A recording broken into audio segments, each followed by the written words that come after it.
Shoot, I brought these just in case, because I figured it. Yep.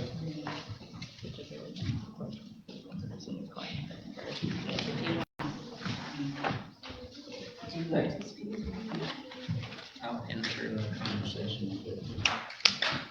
Right.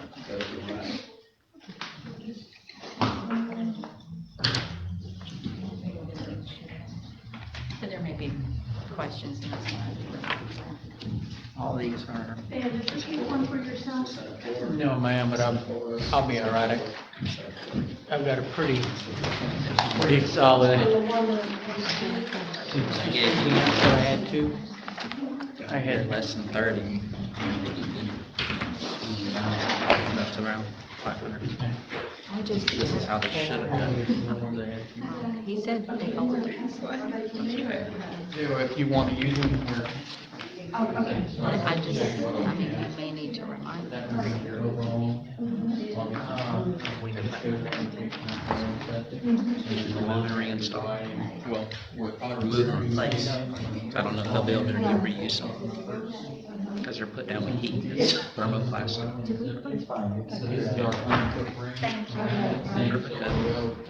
She wanted advance notice of this. I can pass myself. Several $100, I'm sure. And then I was thinking too, And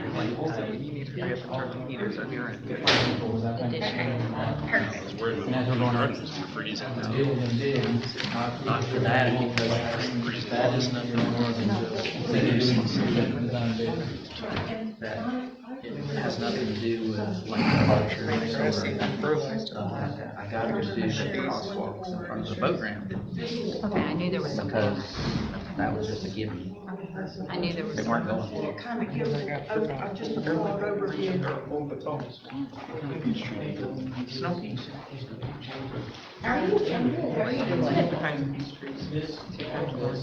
We're also going to give you the first one now. So this is one solid piece. Yeah, right, exactly.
Right, ready to get started, let's stand for prayer and pledge,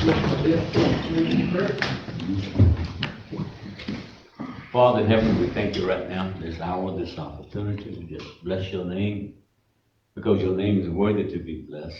We thankful right now, Father, for these things that we now enjoy. We come praying right now for those people in Ukraine and Russia. We're praying for any place in this country that's having a problem right now. You know all about it. You know about it before it happened. And we bless your name again. Father, we're asking you to take care, keep us and help us. And we're asking you to bless this county. Bless these citizens of this county. Bless these commissioners to do the will of the people and those things that which is right.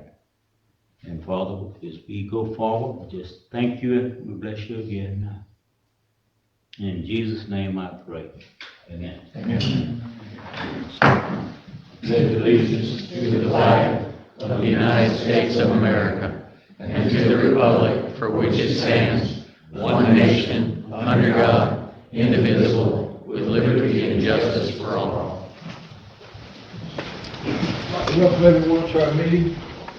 This Tuesday, March 21st, 2023, 6 p.m. We have a conference line set up. The number there is 1-917-900-1022. Your access code will be 32347#. This is not a toll-free number, and you may be subject to long-distance charges according to your long-distance plan. When the chairperson opens the meeting for public comments, please follow the below instructions. If you wish to speak, please dial *5. The moderator will unmute your line when it is your turn to speak and notify you by announcing your last four digits of your telephone number. Please announce your name and address, and you'll be allowed to speak for 3 minutes. Any person wishing to address the board regarding an agenda item will be given 3 minutes for comment. A commenter may only speak one time for each agenda item. Go to number 3. Did everyone see the revised agenda with 27A regarding Hodges Park? Yes, motion to approve the revised agenda. Got a motion and a second to approve the agenda. All in favor? Aye. Consent items. Everyone have a chance to look over the consent items? Motion to approve? Motion for consent, got a second? Second. All in favor? Aye. Move down, number 18, bids, public hearing. Board to hold a public hearing set for this date at 6:05 p.m. or as soon thereafter as possible to consider an application for a special events permit, mud dog, as submitted by Iron Horse Mud Ranch, event of October the 12th through the 15th, 2023.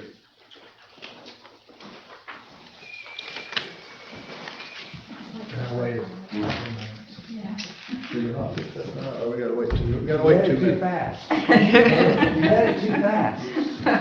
I apologize, do we keep reading it until the?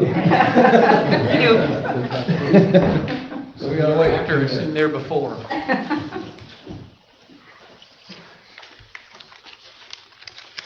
Good though when you're ahead instead of behind. See, you got me behind now.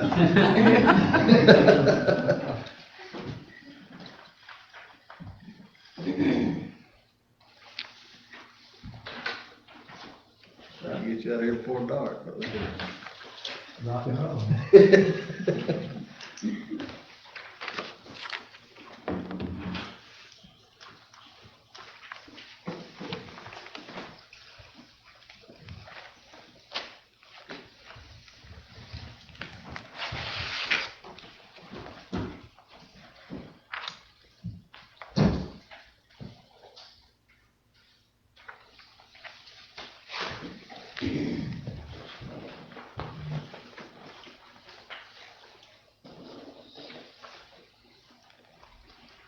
Good. All right, I believe we're at 6:05. The Board to hold a public hearing set for this date at 6:05 p.m. or as soon thereafter as possible to consider an application for a special event permit, mud bog, submitted by Iron Horse Mud Ranch, event of October the 12th through October the 15th, 2023. Public hearing reagended from 2/6/23. Mr. Chairperson, just want to remind the board, we gave every one of you a copy of the original permit application, so you would know that's what you would be asked to approve. So the times that you approved were for the last application. This is public hearing, we need to have a public hearing. We need a motion for public hearing open. Welcome right now to the public hearing. Anyone from the public? Wish to speak? Anybody? So the times that were adjusted in the last permit, that's not showing No, sir. So what you have in your packet is the original application for October 12th through 15th. Because if you'll recall, you approved the application for March with the adjusted times. Got a question on that's Mr. Marty back there. Did everything go as scheduled with the time frame on the Yeah, they actually shut down early each night, even off the adjusted time frames. So we didn't have any issues. I mean, we just didn't have any issues at all during the mud bog this year in March. And they had a huge crowd out there. How about that road going to the out back, in and out? No issues. No problem? No problems. Good. Is this request for the same times, with the same times work that we had during the last event? I guess. I mean, I can't speak for Iron Horse, but as far as the sheriff's department, it works fine for us. Yeah, we would like, in the original permit, we did midnight every night, I think, was what we asked for. Then the last meeting, you guys, we agreed on 11 o'clock, and like Mr. Marty said, that we had to shut down before 11 o'clock. We'd like to ask for midnight if in case we go over this event. We shut everything down early, and there were no issues, no complaints called in, so we'd like to go for midnight if we can. That's what we're asking for. So, Anyone else? All right, we'll close down the public hearing. Do we have any comments from the board? I think we should be consistent and, with respect to neighbors and others, that we keep the time the same as it was at the mud bog that they just had. It seemed to work well for everybody concerned. I didn't hear a complaint from any of the neighbors. Well, I did hear some complaints, but I do agree that it seems like folks did shut down ahead of schedule instead of after the fact, so I believe that was good too. So, was there any information, I think part of the reason this was delayed was to do with noise issues and levels? Yeah, now we don't have a decibel meter or anything like that, but I can tell you that we had people out there at the front gate every hour just about, and we did body camera footage. You can't hear the music from the front gate. So, I mean, you might could hear a truck every once in a while rev up at the front gate, but as far as the music and stuff, there was nothing. I was out there on Friday night myself, and by the time I got back around to where the first aid and the fire staging was at, you couldn't even hear the music or the announcer, but you could hear a truck rev up every once in a while. So, I mean, we didn't have any issues with the noise, and they've been more than gracious about it. If we asked for anything, they gave it to us. So, I'm sure that if we asked them if it was a big problem, we were getting a lot of complaints, if we went and asked, they would shut it down earlier. I don't have any problems. I mean, they've been very agreeable, very easy to work with these last few mud bogs, so. And we didn't get any complaints, so I don't know where the complaints came from. The sheriff's office did not get any complaints. Congratulations. I just say, I have had other landowners reach out and they have proposed some concerns about the driving lanes. And has anybody heard from any of the neighbors about any kind of proposed change with the lanes? That lane setup is a DOT thing. I mean, we can't just change it. They control the ingress and egress off of their 4-lane highway, so. Has anybody heard about no, it? there have been no complaints on the driveway situation at all. And I talked to a bunch of our neighbors. Yeah, none of our people had any problem getting in and out of the mud bog. I drove right straight in, didn't have any issues, drove right straight out, didn't have any issues on Friday night. It was busy Friday night. Well, I mean, so it was proposed to me, I guess, a potential for consideration in respect to a a change. Now, I'm not DOT, obviously, so that is something that I would like to understand in greater detail, and I don't know, that can be taken care of in between here and the next event. If that's something that could be, I think it would be helpful. But it's a proposal not to cross the lanes as they exist. It really probably is something that needs to be described in a drawing so it doesn't come off being confusing. So I just didn't know if that was something that you guys would be open to listening to, or seeing, or understanding. If I may, Commissioner, during the process of formulating this ordinance, we went through extensive negotiations, talking with the county, looking at safety considerations, talking with FDOT, talking with the Sheriff's Office, talking with emergency services to make sure that the land setup was appropriate. And this is absolutely the safest way to do it. Not knowing, like I said, a drawing would be helpful, not knowing what's being asked for, it's awfully hard to respond. But if you would like to, or if the party who has an interest in understanding why the lanes are set up the way they are, I know that we'd be more than happy to explain to them why they are set up the way they are. I can tell you right off the top of my head here, if you'd like. Well, I mean, that's fine with me, if you want to expound on that. Sure, so we have 2 lanes for ingress, 1 lane for egress. When folks are coming in, it reverts 2 and 2 for egress and 1 for ingress. When people are leaving, you always have a reserved emergency lane. You never have a switch in the sense that you don't go from American driving to English driving, right? You don't have cars driving on the left side of the road, ever. That's not. That's For me, I'm an American. That's the basics. That's the basics, and that's what FDOT wants. That's the safety standard. It's the safest thing. Never have an issue, and that's why they are the way they are. I see. Okay. Well, I mean, I know that there's a potential request for that kind of consideration. So I will not be doing justice to not bring that to y'all's attention. It's not without having a drawing, and again, I'm not a surveyor or a DOT engineer, but I mean, I think it's certainly worthy to consider.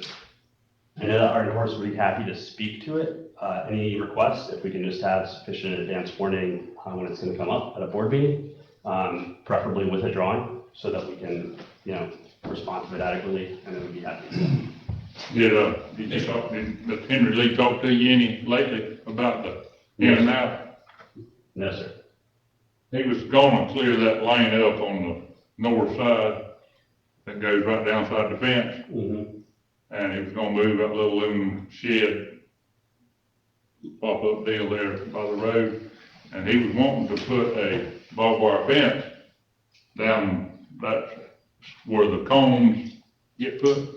He was wanting to put a barbed wire fence there, where when he got to the highway out there, on that road, he could go on across the highway, be it it's not the driveway coming in through y'all's gate, it would be going through that other driveway there.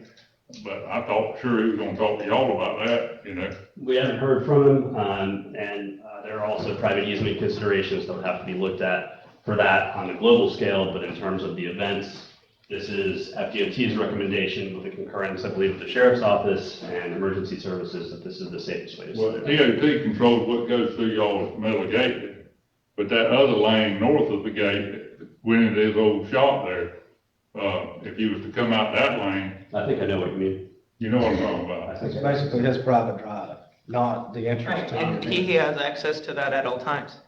Indeed. But he's willing to use that in cooperation with the lane proposal.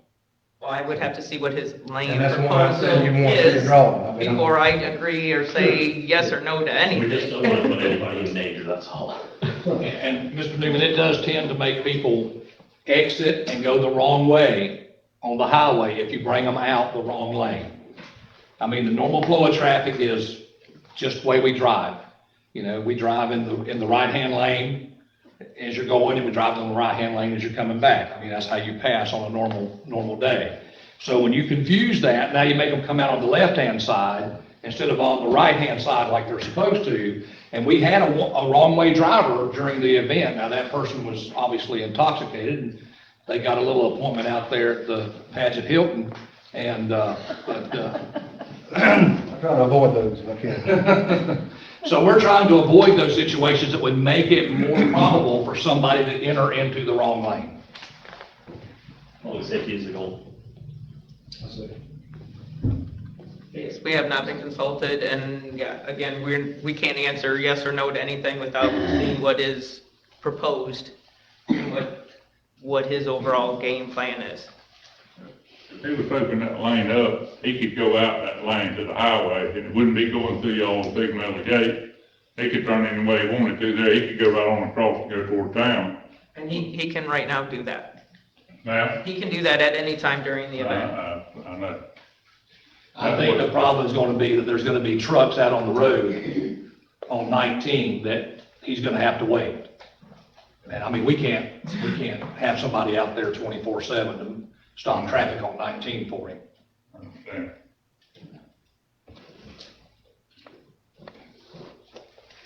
Happy to answer any other questions you might have. Thanks, sir. Thank you. You know, every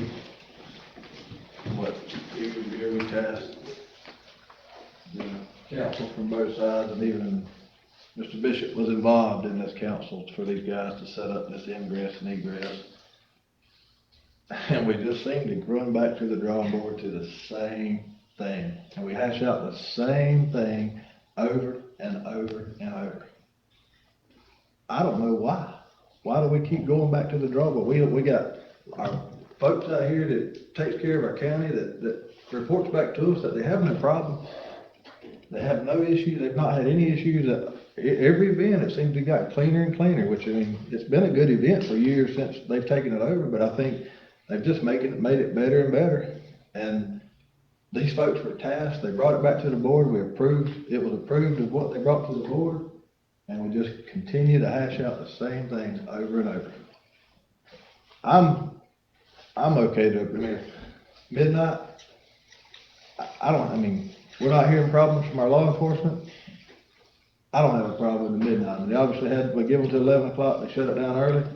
So it sounds like they're being more than favorable and respectful to the citizens, to the community. So I'm okay to approve the permit as it is. I second. He can't make a motion. But were y'all changing it from 11 to 12? We're not changing it, it is 12. Last time, they changed it back to 11. Well, we did, but I mean, we keep changing things around all the time, and we're not getting reports of any issues. But what I'm saying is, the people that live right there next to it, they sure appreciated it at 11 o'clock, what they told me. Did they tell you that? I did get reviews about that. They were thankful that it was ahead of schedule. I think we should keep it at 11. I would agree. I do too. I think we don't need to, like I say, we don't need to, the people are satisfied with it, that we need to let them be satisfied with, that's the closest neighbors that's hearing that, music and what have you. And I know an hour's not gonna make that big a difference. You know, Mr. Chair, if we're sincerely trying to work the problems, then why would we want to change it back to 12? Start this pot up again, when we just changed it, the people that live close by were satisfied. So if we changed it again now, we would stir it up again. So to me, that's a good enough reason there to keep it at 11 o'clock instead of making another change. If it's not on this application, then we're gonna have to hash this out, it's 11 o'clock every time. So if somebody needs to get approval, if these guys wanna go with 11, they need to put it on this application, so we're not talking about times again. And I understand what you're saying, but here's my take, I guess. If we have the deputies on staff, if it gets to be 11:30 and we've had a bunch of call-ins, we can shut it down at 11:30. They've just gotta come up and go, hey. We've compromised a bunch, I think, in all of this. Again, public hearing, where are the people that are complaining, calling in, they can come up here and voice their opinions. They have not. I'm trying to run a business. I do this 2 times a year, 8 days out of the year. It's not like I'm doing it every weekend. I'm not doing it once a month. It's twice a year. And it's a lot of revenue brought to Taylor County by us doing this. And I guess I'm just looking for some give and take. It seems like Iron Horses have been doing a lot of giving, and we just like to ask for some, come on, help with this. We're trying to make the place a better place. I think we've done that in the last 5 years since we've owned the park. The reputation of the park has gone up a lot. We changed it to 11 to accommodate the closest people that live to it. And everybody, and Marty's saying that went good. They closed down, you know, they shut the music off at 11 o'clock that you could hear. And I mean, like Pam said, if we change it again, it's gonna be another argument next time, you know. If it went good, I mean, let it be 11 o'clock. I'm fine with that. I mean, I'm tired of changing this thing. And we talked about this road about a dozen times, about the in and out. I'm tired of talking about that too. The council went up and everybody in the council agreed on this road, it's ingress and egress. I don't know why we keep asking it out, you know, I mean, you preach to the choir, I mean, I don't disagree with you, but, you know.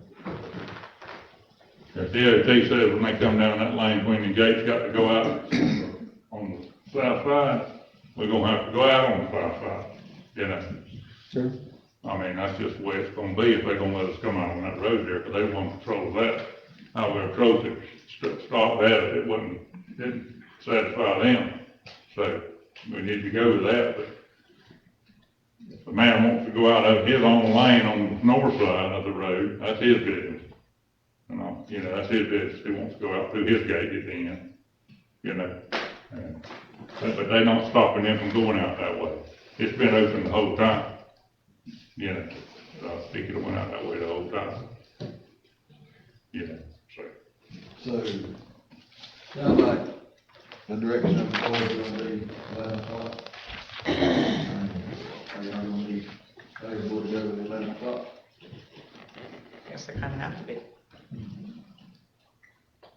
So what do we need to do from here? I make a motion to go to 11 o'clock.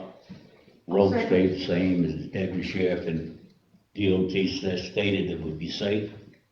And Mr. Henry still can go out his own road when he get ready, right? Okay. Second that motion.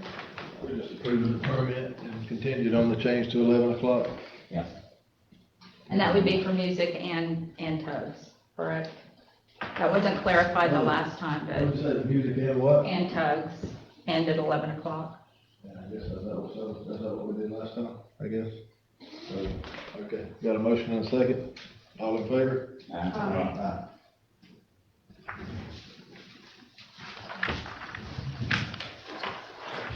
All right. Public request. Gal Lundy's up here to discuss golf carts and a request for paving on JL Gibson Road. I'm Daniels too, I have a good night. We recently put in a campground on J.L. Gibson Road, and we would like to recommend that we get our golf cart signs put back down there that was taken away and put down at the boat ramp. And, 'cause we have people in there with golf carts, and they want to be legal to ride it up and down the road. And I want it to be legal. And also with the company that opened in Seahatchee, I think it's Puddin Golf Carts maybe, they deliver to us and people rent them, and they want to know that it's okay and insured with golf cart sign. And also, I know that I'm on the list to be paved, but we didn't have enough houses there before. But, and I know y'all have a lot more that needs to be paved in town, I understand that. But because we do have traffic coming in and out with big motorhomes and different things, eventually if y'all do have anything in your budget for down the beach area, I would like y'all to consider paving J.L. Gibson Road for me. Because the campers coming in and out, it's hard for them to pass down that road. How many, camper spots do you all have? 12. We can have up to 36, but right now, we're not gonna add any. We like what we have. And on the, golf carts, wasn't this, golf carts allowed here?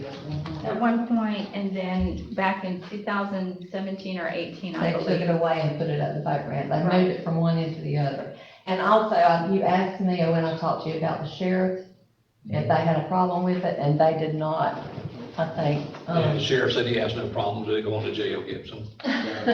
He thought it was still there. If I may, now, from what I recall, one of the reasons that that sign was moved is because of the reduction in speed. You have about a half a mile of folks, the speed limit being at 25 miles per hour. And from what I recall, there were some complaints about that because it's such a long stretch. Well, the new golf cart sign where they moved it to the ice house is only 1.5 tenths. 1.5 tenths, a mile from my One road side to to that the other. sign. And they have to go 25 miles per hour, so it's not that far. Maybe, I'd like to say something. Go ahead. Need to slow down when you come around that curve down there anyway, 'cause I'm always picking up trash in the front. They come by to blow your hair off. But they need to start slowing down a lot sooner than what they do it. 45 back there, in time you get up to our road, they still going, getting it. And somebody pull out, and people ride their bicycles up and down that road. All kind of stuff goes on there. But need to start slowing down about the curve. we have several campers that ride their bikes up and down to the point, different things into the bike path. And, yeah, they're going too fast. And also, several people from Keaton Beach ride their golf carts to the road and watch the sunset at the end of it. On County Road. A lot of people ride down there and do that. Yeah. So, But yeah, I was here when all of that was going on, and, we had so many complaints about that speed limit, having to slow way down up the road like Mr. Lundy was talking about. And what happens is they don't slow down. Very few of those people will start going 45 miles an hour way up the road. And then when you've got golf carts going along there, we've changed it for safety purposes because they will not slow down. I would suggest that, if she's got to have a golf cart way to get to wherever they want to go, that we somehow or another put a golf cart lane in. And then that way, that would keep people off of the road and not mess with that speed limit. I know it's nice to say, oh yeah, we can change it. It doesn't work. Doesn't work. Highway Patrol was last time making it work pretty good. They wrote a many tickets right there. Need a right ticket. that's why people We got had upset, people- they got tickets and they were complaining. And we had people that was complaining about they got their tickets going 65 or 70 in a 25. You know, pretty good ticket. And, I mean, for the safety of the people that park inside the highway during college season and all the children getting out of the vehicles and walking down the road toward the boat ramp, I mean, and the golf cart, there's gonna be people on bicycles and golf carts no matter what the speed limit are. I mean, you can make it 10 miles an hour, and there's still people gonna fly through there, but they gonna be people riding their golf carts down there all the way. I see them go from Deagle Beach back to Keaton Beach, and on bicycles too. So, I mean, this, for safety reasons, I think we need to slow it down, and if somebody gets caught, they get caught, but it's not gonna make 3 minutes difference if they slow down to 25 and 45 for that mile that they got to make that difference. And that change, I mean, they're not gonna be late for nothing, you know, they just And if you need. clock it, it's not a mile and a half, it's not that far. It cannot be that far from the 45 that's assigned to 25 at our road, it can't be. I clocked it the other day, 10. Now, I'm talking about, we were talking about from our road to the sign where it is in front of the ice house now. I walk it, it's not that far. You know? Well, how about a golf cart lane? How would we go about that? And that way, everybody would be safe. I don't know if do we have sufficient right of I way? don't have a budget You for got a that. 100-foot right of way, but you have a lot of environmentally sensitive lands along through there. It would be tough. Especially on the I side know a of walking the. path down there. Hold on, just a second, hold on. I did a lot of environmental stuff, Environmental. pipeline, pretty much can do it. We have 100-foot right of way, but especially in the area of the Keaton Beach Coastal Park, and that general area, there's a lot of environmentally sensitive areas. Okay. Okay, well, that's out there. What would it take to move that speed limit sign back? And we're talking about moving it back to the curb. What was it for? It was 45, the. 25, It's- starting right above Right, y'all's right, road right, there. uh-huh, And it slowed to 45 after you come around the curve around up the there. curve, uh-huh. And then it went down. I mean, you slow them down. And they just put some speed bumps up there, which I'm real grateful for.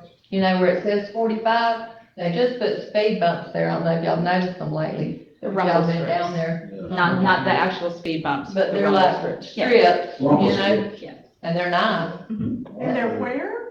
On the beach road, right there, like you're going to your house. Remember the Yeah, board? exactly. I was down there this weekend, I didn't notice them. You're going pretty fast in there, Did you notice the other night, Michael, when you went over? Okay. So we deal with this same issue, it's a golf cart community going in. Well, St. Hatchie, they're everywhere now, I'm fine. Going into the Incontinue River. We deal with it every year, the sheriff takes the speed limit trailer down there for us, helps us out, slows people down, they wrote tickets. It's still a golf cart community from where the speed limit drops off, and they still have folks driving fast.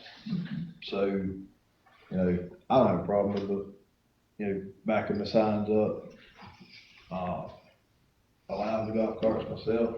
I mean, the signs are gonna be for honest folks, that's gonna follow, and, you know, the sheriff's department, I know they've always been right there and cooperative to try to help slow the traffic down, get it to be visible, so, Well, you'd want to not only change the speed limit starting at J.L. Gibson, but then the signs would have to be moved to slow people down before they get to the 25 miles per hour. And Conrad, is that an ordinance change?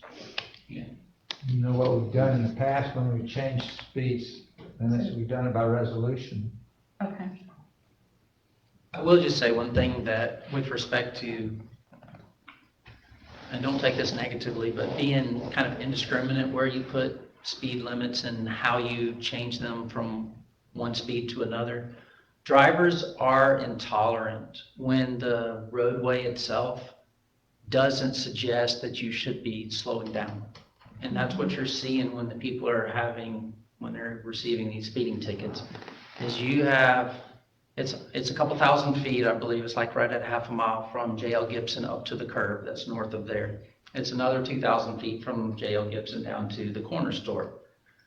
That long straightaway, people don't have the feeling of slowing down until they hit that congested area. Irrespective of what you put out there as a speed limit sign, whether you back it up because of the legal implications of putting golf cart traffic on there, your actual traffic is not going to adhere to it. So just be mindful of where you put them and realize that we don't want to develop intolerance. They need to have a reason of why we're putting a sign somewhere. And Mr. Bishop, should we have a public hearing on this? We've done resolutions with a public hearing also, Yeah. you know, we do by ordinance, but we've done it by resolution over the years. Should we have a public hearing? Yeah, you can, sure you can. Let me ask you something. Meeting in April, up here for consideration for speed limit. Can we include that? Can we add this as a public hearing to our first meeting in April? I don't think there will be time to advertise. There may be, Second meeting. it may be the second meeting, but we'll check. And then Conrad will need time to, prepare a resolution or amend the ordinance or whichever way. Still be in time to be ahead of the busiest season, Yeah. whatever consideration we have to make. At one time, we talked about getting a sign put up there that picks up your speed and blinks and lights up. When you're going past the speed limit, we talked about putting one of those to keep them busy. Because some people drive all the way down to Hodges Park, 50, 60 miles an hour. I sure do. We did talk about that, but if you remember, when the cost associated with installing and maintaining that sign was brought up, the alternative was the rumble strips, which are down there now. So you are alerting the drivers you're coming into a reduced speed area versus the beacon as well as a speed limit response sign. You need more because Pam didn't film them. We need all we can get, because there's gonna be children out there after dark on them golf carts, no matter what we do. We need to try hard as we can. It's a little bit more expensive to put that sign that blinks, when you go 45, and it tells you you're going 60, and it goes to blinking. I know y'all been through Tallahassee and seen them around Tallahassee up there on the road. If I could that be included in a project like we're bidding the signage, striping and such? Could that be, not in this particular one, of course, but could that be included for that area? You are correct, it would not be part of this one because it has nothing to do with lane departures and curve corrections. Can it be on a subsequent one that, we're trying to get the money to resurface Beach Road? Obviously, we could incorporate that as part of the signage installations on that project. But remember, the recent submission was for 5 years from now.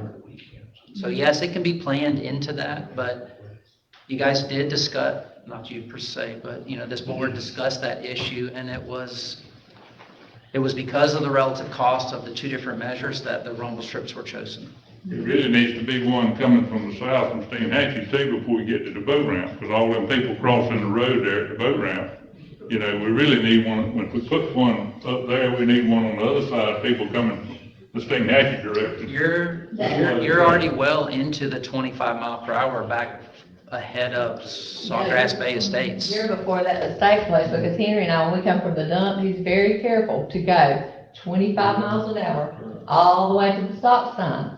But see, that's a long length too, but you don't see people doing that. And there'll be children crossing over from the parking area across to the boat ramp, and we really need a blinking sign on that side. And that's what I don't get. They just took mine and moved it down there and took mine away. Why didn't y'all just add another one? That's what I don't understand. Now y'all want to have a public hearing for me to have another one.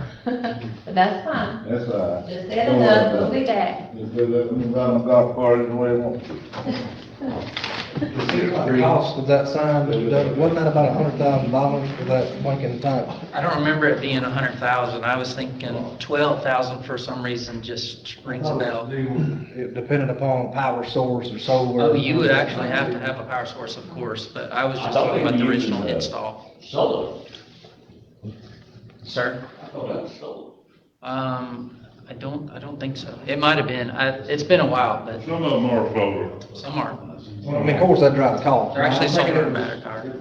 Quite expensive and of course, for safety, it's worth it, but I mean. I'm sure I have that information somewhere. I can provide it to county administrator if she wants it.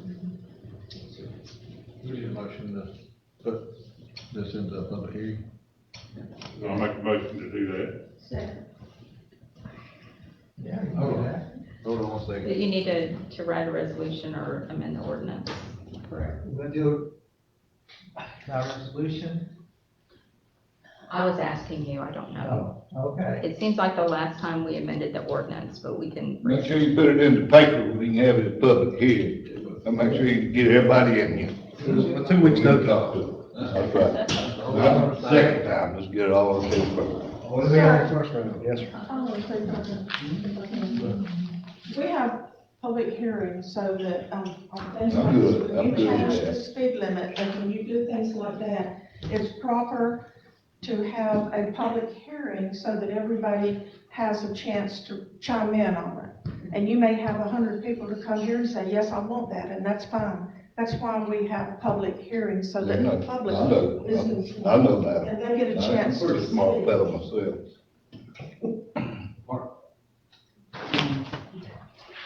I was just gonna say, I believe to move the sign, you'd have to amend the EV golf cart ordinance. The speed limit would be a resolution, I would assume. We can do it by ordinance. If I may, just give me the information, Wanda, and we'll prepare it, if that's what the board wants me to do.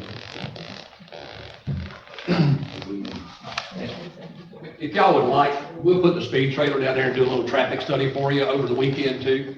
See what kind of traffic and what kind of speeds you're getting now. You can have a printout of everything that's going on. It'd be great. We have the same capability, I mean, and I do appreciate that because it's a visual indicator that people usually see, but our traffic counters can be placed there and they're not as apt to change the behavior of the vehicles to where we can classify what vehicle it is, how many they are, how fast they're going. And I mean, we have 2 of them now, so I can easily ask Hank to put those out before the next public hearing so you'd have that information. Does that read the speed as well? Yes, sir.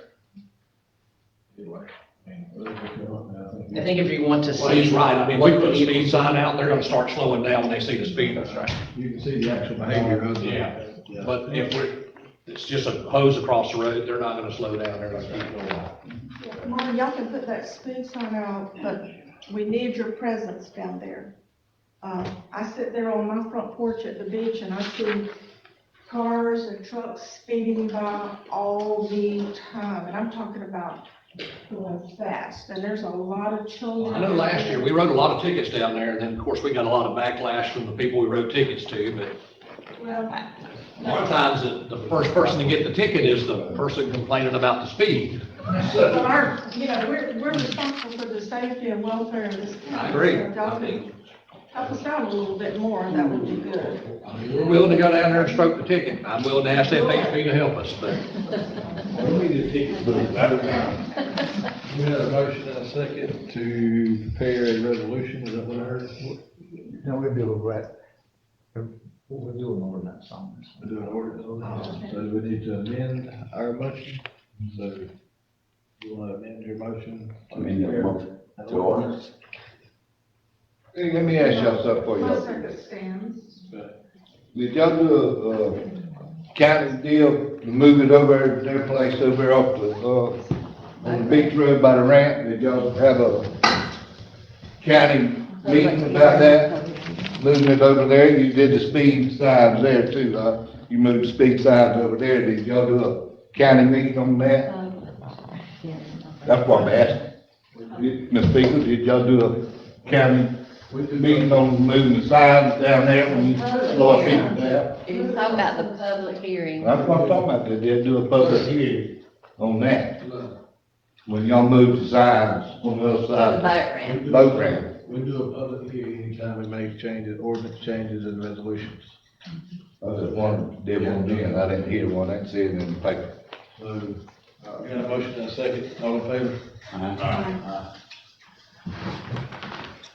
Number 20, Ms. Lee Newman, 4-H Livestock Club leader, to appear to provide recap of North Livestock Show and Sales Fairwood. I'm not coming for a resolution, I'm not coming for an ordinance, I'm not coming for money. I'm actually coming to say thank you for supporting our youth and for having a proclamation for them. This is just the program book that we hand out every year. It somewhat changes with every fair. This year was the 69th annual livestock show and sale. A little bit of history on the fair was it began in 1955, but in that time it was not just for the youth, it actually was adults. And Mr. Bishop Clark Jr. was actually the winner of the grand champion that year. He won with a Duroc. And I thought it was interesting that it sold for 28 cents a pound. The resale this year, I think, was around 44 cents, so it's kind of sad that we've gone that many years and this is where we are again, but that award was not won again until 2021, and that was actually won by a youth. It was won by a girl that I'm very proud of. It'll be mine and Michael's daughter. We had nothing to do with it though. And then we were blessed with Grace Mercy to win it the next year, so it was nice for Taylor County to win it back to back.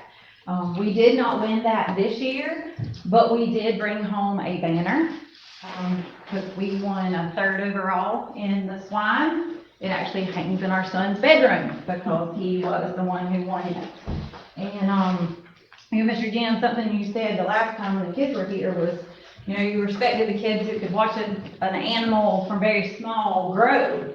And as parents to a hog farmer, I have to tell you, 2 of those children saw them the day they came out of their mom, because she is housed on our farm. Our daughter Liz has a livestock, a swine breeding, if you will. For these kids, they pick out pigs September, October, and by February they're done. In our house, show season never stops.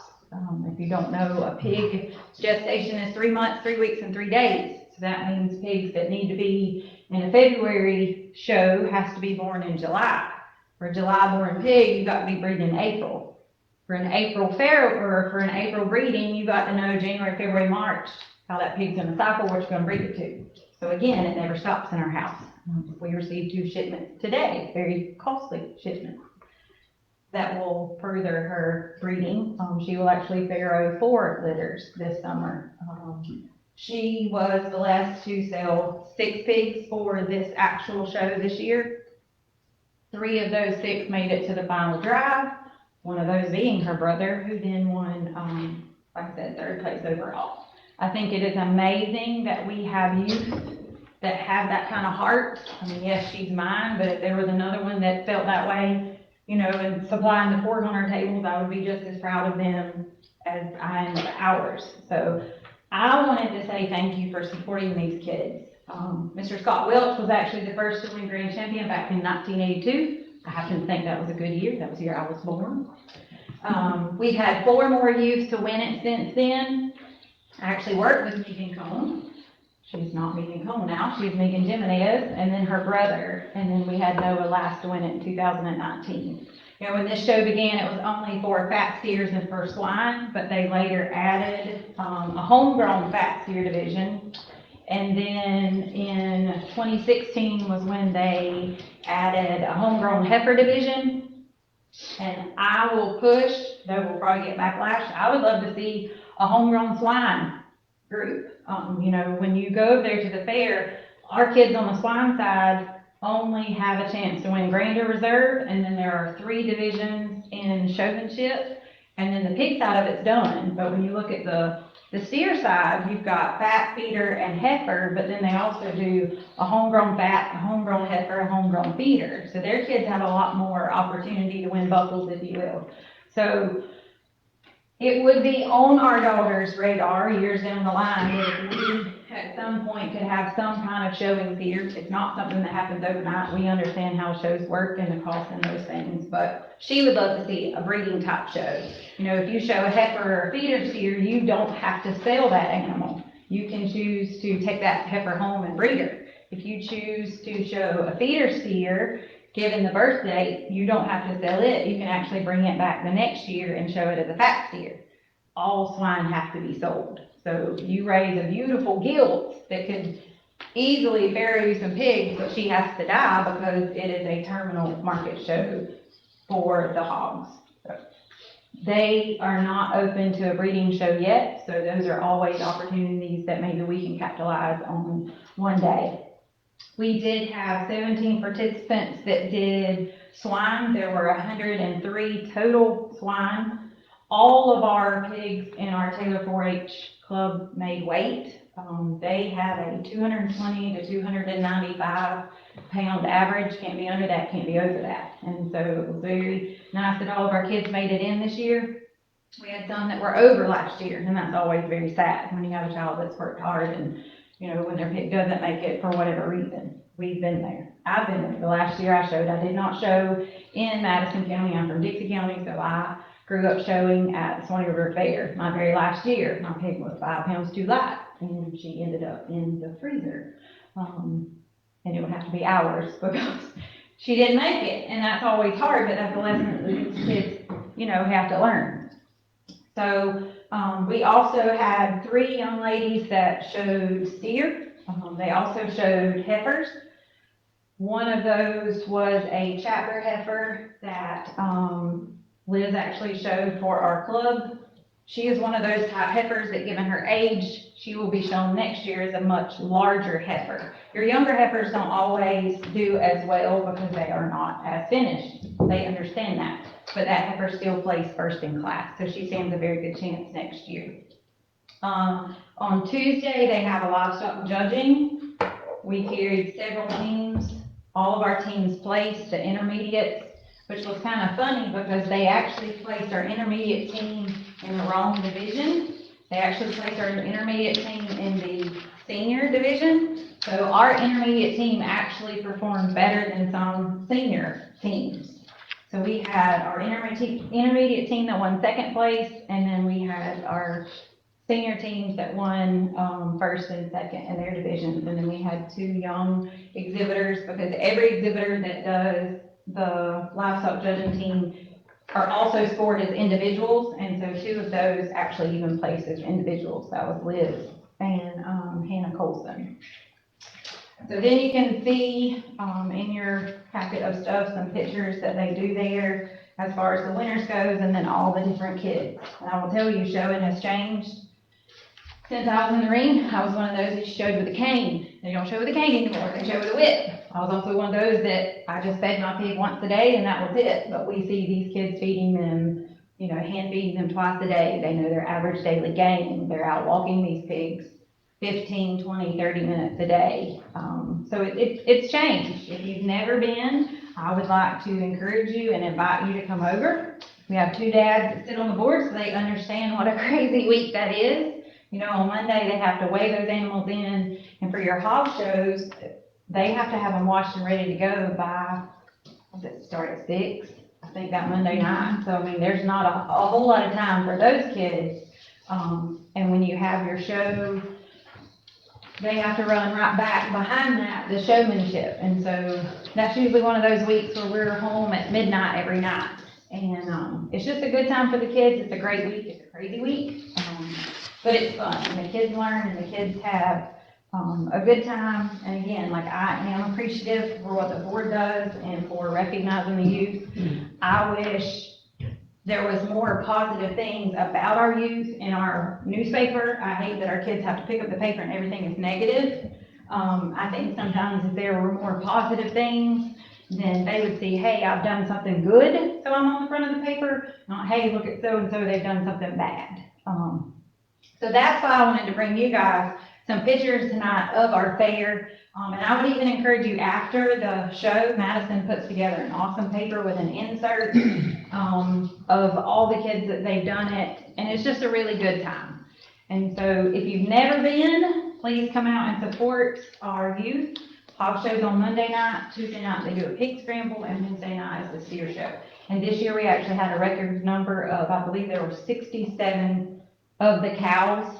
That's more than they've ever had before. We actually had to move the time up on the cow show so that it got finished at a decent hour. So thank you. I appreciate it. The kids appreciate it. And so hopefully one day, I get it takes time, we can see this right here in our own county. So thank you.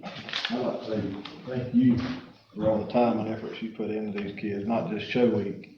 I know there's a lot of events that are even leading up to this week, and I see just a very little of what you all do, but I know y'all put a lot of effort into making sure these kids have the best experience that they could possibly have that week, so thank y'all. It's a blessing to serve the kids. I tell everybody, Liz gets me in trouble because I have a hard time saying no when she asks for a pig. But my kid has no time to do anything else other than tend to pigs. So it keeps her, I'm sure, out of a lot of trouble.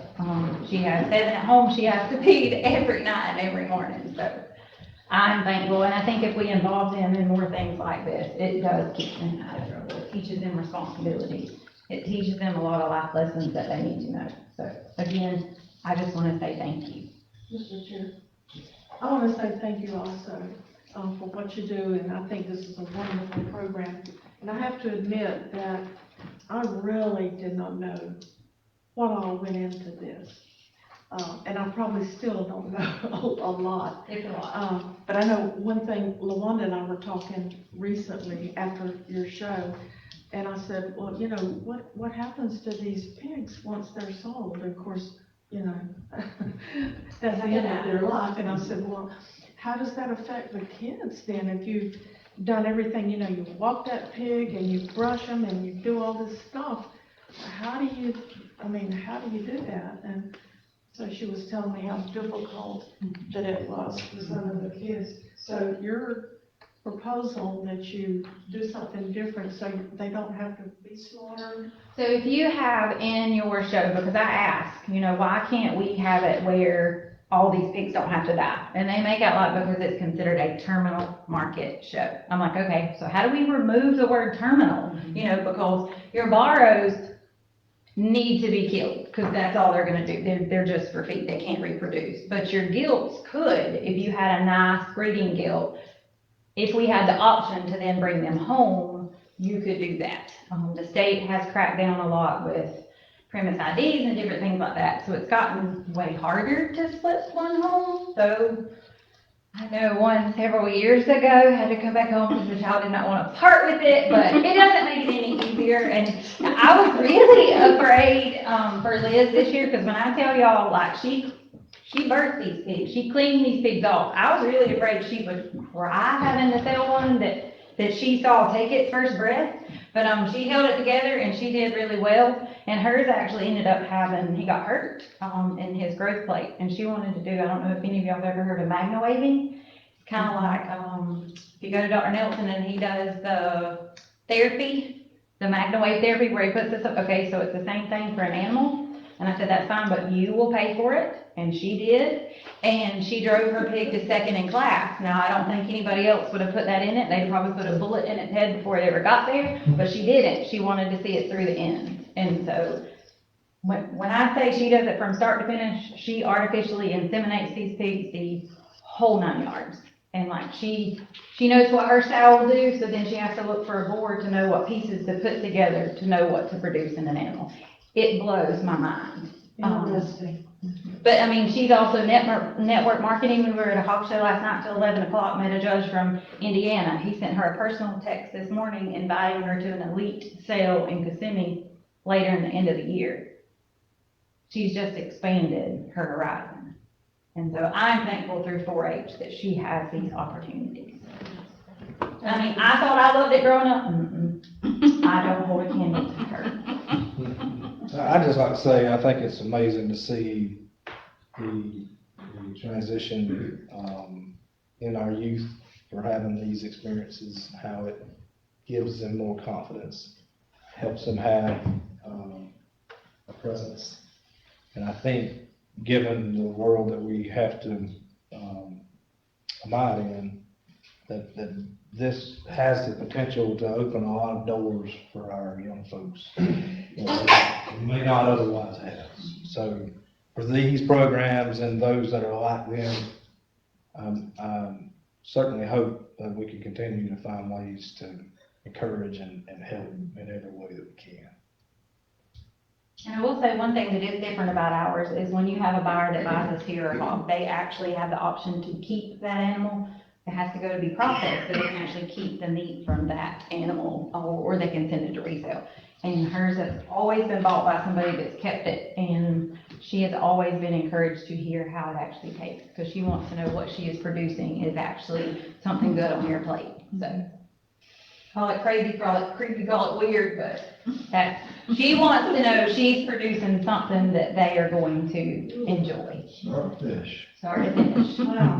Yeah. I mean, we have pig parts in our house right now. It will not be there by the end of the week. It's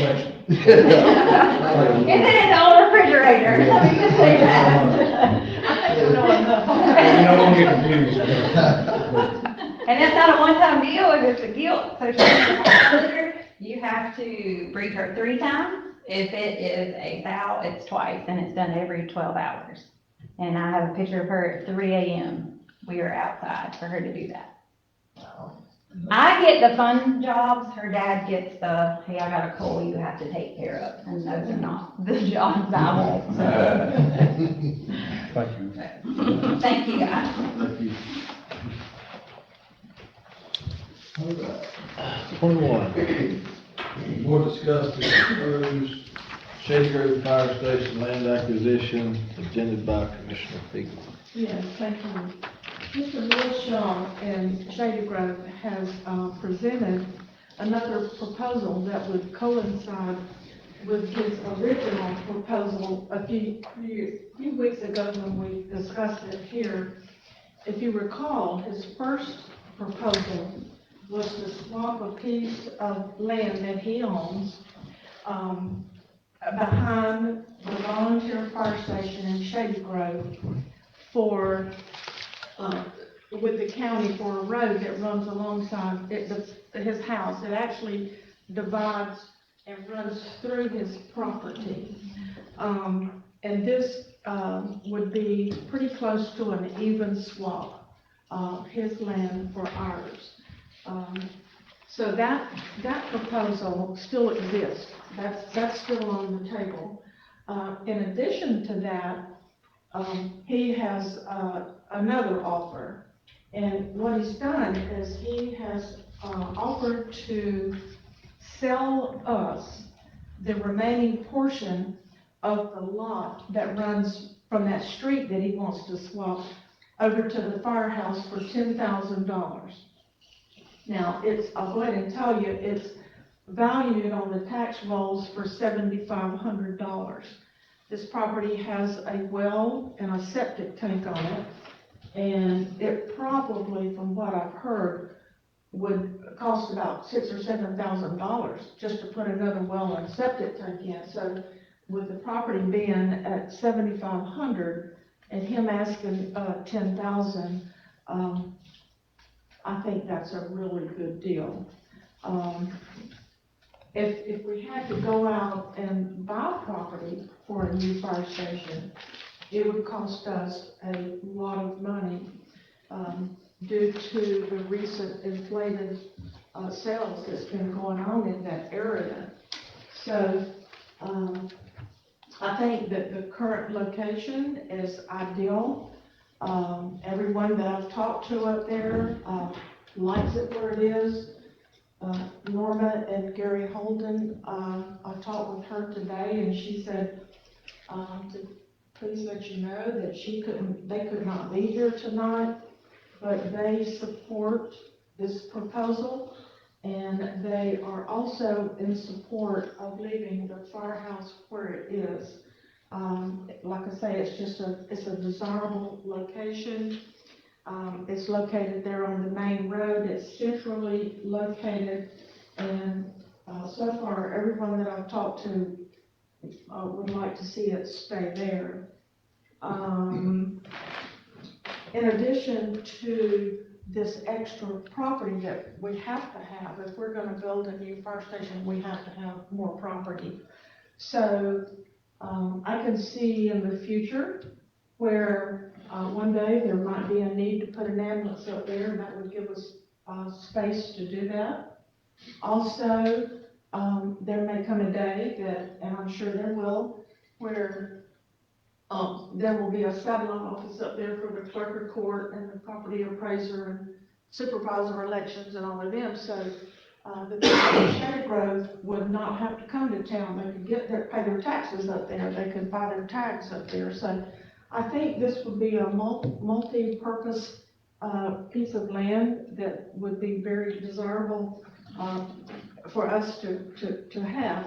And what I've done is I gave y'all some copies of the map, but what I did in addition to that, let me get where everybody can see this. I tried to simplify this. Can you see, Jim? What I did, I tried to simplify it and just give you an idea. This is 221, and this is Alton Wentworth Road. And the property in red is what we want to swap. This is where Mr. Shaw lives. And this is that road that runs right through his property, dividing it from the firehouses, which is right here. So he owns this piece of property here behind the firehouse. So he is proposing that we swap this street for this piece of property. And that's what I was saying, this would be pretty much an even swap. And in addition to that, this property in between now is the one that I spoke about, that he has offered it up for sale for $10,000. So that would make us have from here all the way over, which would be ample space for a new fire station and all the other things that may come along in the future. And this is just showing the entrances. These are all lots back here that are owned. And when I made this, I just wanted to point out that there are several other access roads that we own that goes back to these lots that people own. So this would not inhibit anybody from getting to their property. So, any questions about this? That's one thing I did hear, that if we close that road there, it would block somebody off getting to that property on the back side, Yeah, well, if you look at this, so you can tell that, and LaWanda and I and the fire chief and our road superintendent, we went up there a couple of weeks ago. When you turn off of Alton Wentworth Road, on this road right here by the railroad tracks, it takes you right in there. And there's 2 or 3 other roads. talking about this property here. Yeah, this property here. This is the subdivision. Behind the subdivision, though, these roads dead end here on somebody else's property here. What I was looking at. County website, other piece of property back here that Mr. Rao might own. Are you familiar? Well, how does he get there now? He goes down this road to it. I think this road we're talking about closing here, dead ends on one of his pieces of property. Now, I'm not sure. I just looked at it just before coming. I couldn't get that done. Yeah, as far as I could tell, all these roads dead end to his property because he owns every one of these except for one. But also, not on that, I think not on that map that you have here.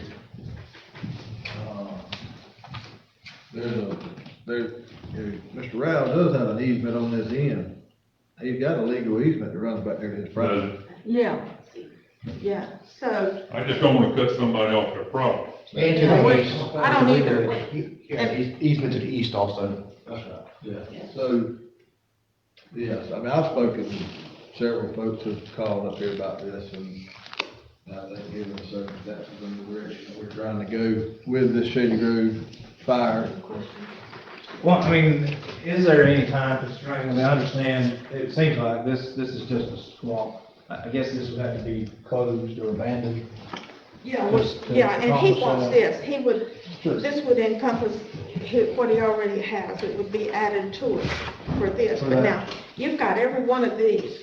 Right. And all of but one, you can go through. In respect to gaining the red area for the swamp, is there time for budgeting to acquire this and, I mean, if we were to agree to a contract so that we didn't have to use reserve funds to make this purchase to secure the additional potential use. I mean, I think it's fair to say this is very reasonably demonstrated that this is an even swap, I think, per footage that makes sense for freeing up space for the potential fire station. Yeah. But my question is, and I'm just trying to see if there's a way that we could have an intent for purchase so that we would have time to budget that money, or does it have to be purchased now for that? I can't answer your question because I'm not real sure. Yes, ma'am. You know, but do we have any other resources that we could dig into, that we could go ahead and, see, the thing is, we're gonna have to do a survey, we're gonna have to do an appraisal, and then we'll have to have a public meeting, No, sorry, yes, We'll ma'am. have to have a public hearing. Maybe we establish that already. Because But I would agree, yes. Because that's customary and usual. Yes. So we would have the public hearing, we'd have the appraisal, we'd have the survey, and then Mr. Bishop would have to have time to draw up a bill of sale or whatever you call it. And so that's gonna take a little bit of time. How long does it take to advertise for the public hearing? How long? Well, only 10 days, typically, but it will take a little while to have the appraisal done and the survey, and then I believe we may have to go through the road closing process where we Who's fight really interested in ourselves. listening and how this might be able to be done, where we don't do one thing and not get the other thing done. Mhm. By that, I mean, if you'll hold that up again, Mr. Fiegel. Okay, so you do the road closing and also the swap at the same public hearing. Okay. That way, you do everything together Right. such that you don't close the road and don't get the swap done. You Sure. follow what I'm saying on that? Right. I will tell you this, that, and this is, I don't have my calendar here, but I am going out of the country, at the end of the month for about 10 days. So just keep that in mind, because I can't do that while I'm in Italy. Or So when are you Germany. leaving? 17 Okay. of April. So, but see, the budget won't be, the new budget won't go into effect until October the 1st. Are there any other, anything else that we can do to, because I don't know about waiting till October the 1st. No, we have reserve funding. I thought so. You know, we have monies from the sale of the old hospital. We have monies from, we have the $50,000 tranche from the additional CARES Act funds.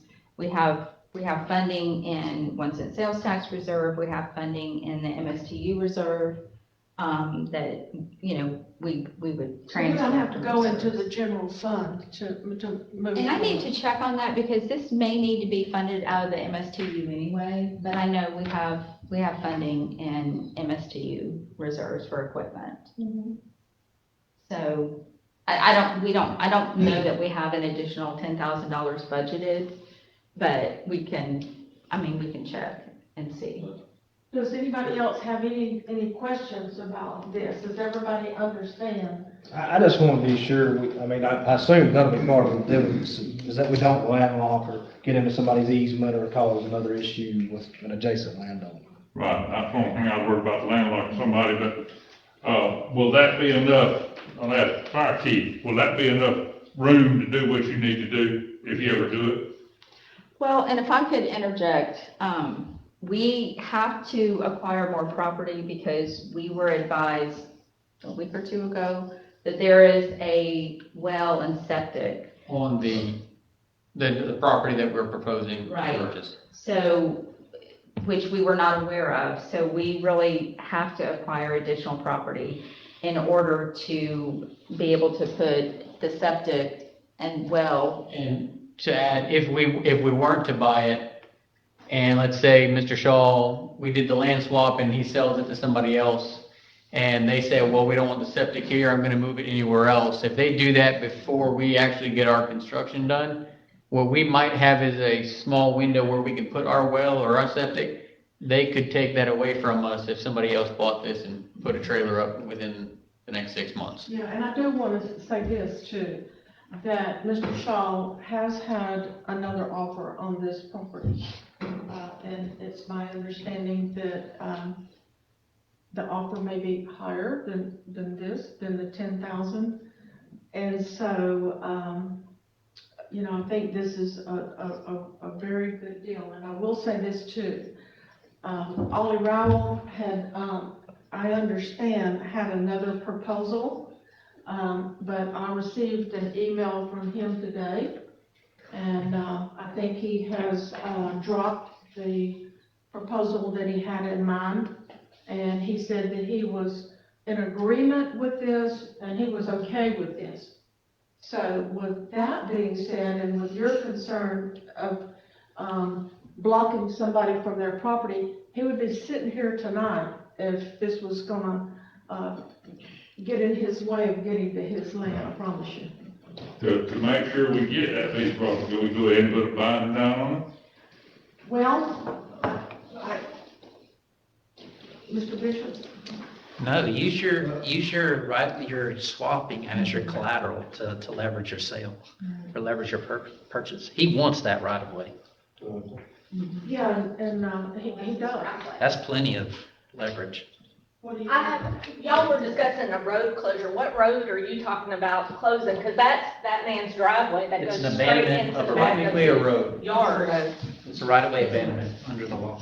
The area in red. It's just gonna be, Even though it's his. Even though it's fenced off and nobody, I got if you. you want to use Okay, it. thank you. Let me show you, please. Okay, this is where, Oh, I know. I drive by it every day. so this is Look what right there. we're talking about, I know swapping for what you're this. talking about. I see it. But I was just asking when they said road closure, because that is where his gate is, and that is how he has the driveway, the piece that he's wanting. That is his driveway, that's not really a road. Write an application. Right. That's why I was asking. Right. It's on paper as a street, but it's I got really you. not a Yeah. street. No, it's a property. There's a lot of them, that's Yeah. all the road. Yeah.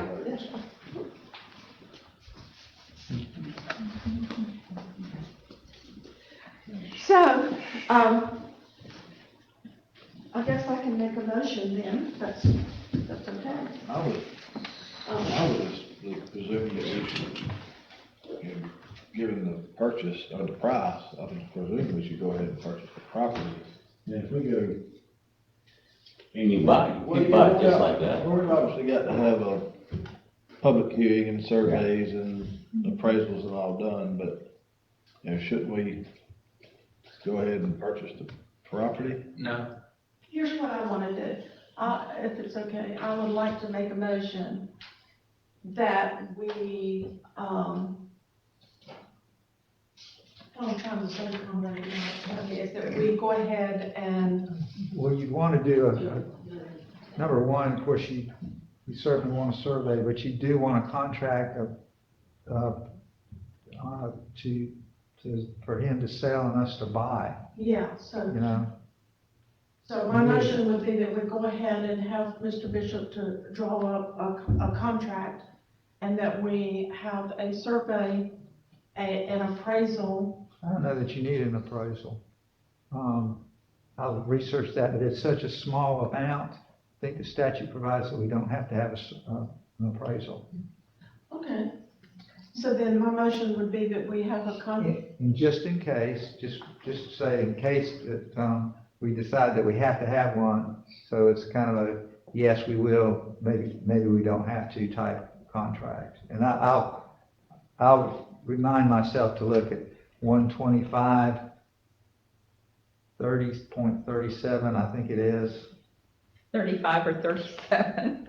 We've read it. so Bring many it up, and I think it'll tell you, if you would, Lawanda, that we don't have to have an appraisal. I know what language you're referring to, and I think that there's a reference to the property appraiser, the value.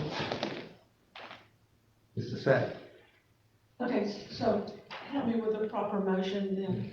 Making a motion that we prepare a contract to purchase Mr. Shaw's property. Also that we need probably a survey of the abandoned road. So that, and then and do title work on the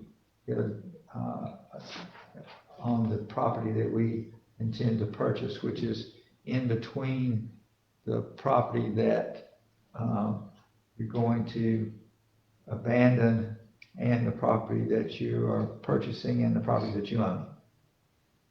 That is my motion, Mr. Chair. You repeat that? We have a. Sure, I'll try. I really like the drawing that Pam did, and that's what I was fixating on that as I spoke. I said. You understand what I'm saying, Mike? Yeah, I'll go there with you. Okay. But not twice. Not tonight, anyway. We have a motion based on Mr. Bishop's request. Yeah, second. The motion is made by Commissioner Figel, I don't make motions. Yeah, I made the motion, he just helped me. It was seconded, but for discussion's sake, I just want to understand, I mean, do we have to proceed? And I'd like to hear from the engineer if I could, in respect to the well and the septic and all those amenities. Could those cause problems for this property later on? Do they add value? So I don't know where the well or the septic is situated on that property. Right. But yes, it would have to be a consideration for your ultimate development or positioning. The size of it is conducive to accommodating the footprint of what we were doing at the Pisgah Road site. So you can physically situate that building within this property and the setbacks. With the well and septic, without any. Depending on where it's positioned, yes, sir. So that septic is probably not in a position that would be how I would envision a station, if it's comparable to the station number 2 sitting on this property. That septic would need to move further to the probably northeast. But I believe the well would need to be abandoned as well, right?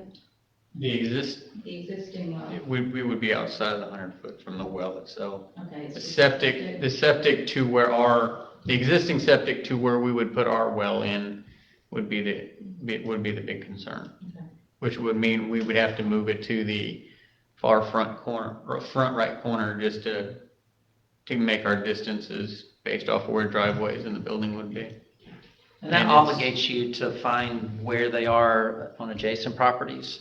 You draw your radius and you'll find the area that something will fit. And then you just have to work within that. I mean, if we don't get the additional property, it makes us, where we're having to thread a very tight needle to modify the footprint of the building, what it needs to look like, to where the parking lot's gonna be, to where septic and well and everything, versus if we did have that entire block, we would have the leeway to move and put, without having to make those big modifications. If you have all those things in place, isn't that gonna limit your future use? Well, we say this septic that's there now, that could be abandoned. It doesn't mean that that one has to be used. We don't even know the condition of that septic tank. That drain field might be. No, that's what I'm saying. I'm making the assumption that you're going to have to so that you can have the well in the right place. But having done so, will that not limit future use in respect to other constitutional officers or something that may develop there later on? I'm just trying to understand if that particular space isn't gonna be really used up and spoken for with the capacity of having separation between your well and septic. So the way you normally would do it is you tend to allocate property to your septic and your drain field. You typically double that so that you have reservation for if you have expansions or additions. That would have to be done in a reserved area of that piece of property that is outside of the area of influence of the potable well system. Obviously, you would want to be as forward-thinking as you can and look at the property, whether it's a single phase or multiple phases of development, to try to accommodate whatever you want it to look like eventually.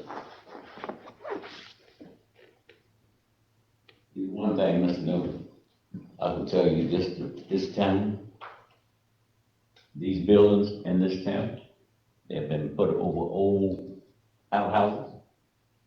There's buildings right now, they have had to have, the hydraulics to come in and try to figure out what was there. Because they try to build these particular places. So that's nothing new. That is defined. But this stuff that we have is not defined. We walking on the scared ground. If you have a reason to be concerned, there is what's called a phase one environmental audit. That is just kind of a tabletop review to where you look back at records. And then obviously the next step is a phase two environmental audit where you physically go do borings and do soil samples and water samples.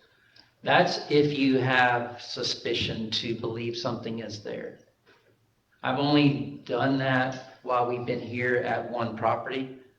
And that was because we physically observed old cattle vats that were out there, and we wanted to kind of make sure that we weren't, buying into something that was going to cause a lot of problems. We don't have any reason to suspect that. I don't know. There's I don't know about this property. anything else there. We know that there's a well and septic tank there that can be abandoned. And we've talked extensively about that,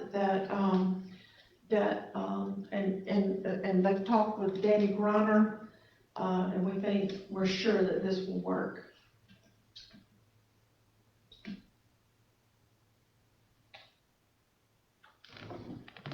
So we need a vote. So we have a motion and a second. The vote, all in favor? Now, I need to ask Mr. Bishop, now, as far as the land swap, does there need to be another contract, or is that gonna be inclusive? I would try to, since it's the same parties and everything, I'd try to include it in the same thing, because we'd want the hearing also, the public hearing on the same thing also. What did 12537 say? It did not make any reference to, an appraisal or the property appraiser. Well, I'm talking about- 2535 does, but that's only when we're selling, a county is selling property, not purchasing property. Right, Or leasing. yeah. The survey needs to be done pretty swiftly, because if we're gonna get title insurance on the property, then they're gonna need to, a survey. You understand? But I've made notes, and I'll write you a note on what we need to do. And I believe, the question is, as far as the road abandonment, from what I understand, there's a process that we follow. Yeah, there is. So we need to apply to ourselves, basically. Yeah, we file a petition Okay. to ourselves. Okay. And I'm assuming we can waive the fee. You what? I'm assuming we can waive the fee to ourselves. That's up to you. That was my reason for saying, no earlier, was because it should be sequentially dependent.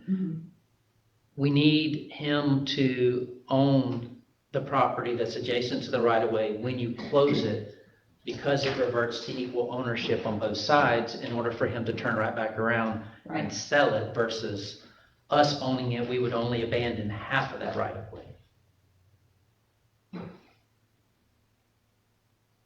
And then with respect to including everything in the contract, it'd be just like we did the Clarks on the Dead Man's Curve realignment. There were multiple legal descriptions within that, that arrangement, that were some abandonments and some acquisitions. You just hold the abandonment until, well, in this instance, it doesn't really matter because you don't have public traffic on it. And he owns the property on each side, which simplifies the process. Yeah, certainly does. Okay, I would like to recognize and thank some of the Shady Grove folks for coming tonight. And is it okay if they have anything they want to say? Sure. Do any of y'all have anything you want to say, or? I just want to let y'all know that there shouldn't be any problem with closing that road. It's not going to stop any easement or access to property, because just to the, east of it is the right-of-way that is used in order to go back to the back part, which is north of the property that we're getting. That's the road that's always being used, so that little easement there, it's behind it, it's, gated off in the front, it's running through his property, so it's not gonna stop or block anything. The fence behind it that's in the city street, that's, another landowner who has that, but that's all the same person. It's not. I wanna thank y'all for going ahead with this. Being that I do my training there, and then after our calls, like I said, we have no way, to decontaminate, and we have no drinking water. That water's not potable there, so that's why I'm like, it's so, me, Gary, and Norma's been talking to each other, and we're excited to actually have facilities in a fire station, so, thank you all so much for, thank you, Wanda, Pam, thank you all for speeding this along. Thank y'all. Thank you for what you do. Thank y'all for being here.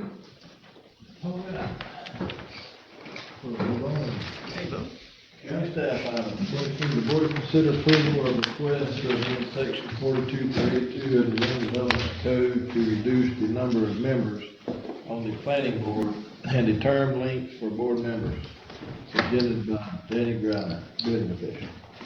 Mr. Griner is not here, but this is pretty straightforward. I believe he did indicate at a previous meeting we were having some issues recruiting new members to the planning board. So he's asking to reduce the number of members from 7 to 5 and adjusting the term lengths to 2-year terms.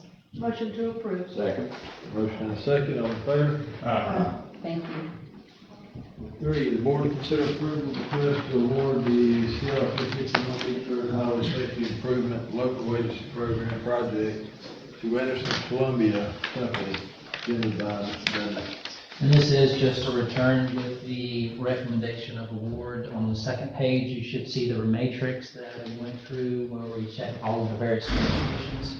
The paragraph below that recommends the award to Anderson and also recognizes that DOT has agreed with that award, or that award recommendation.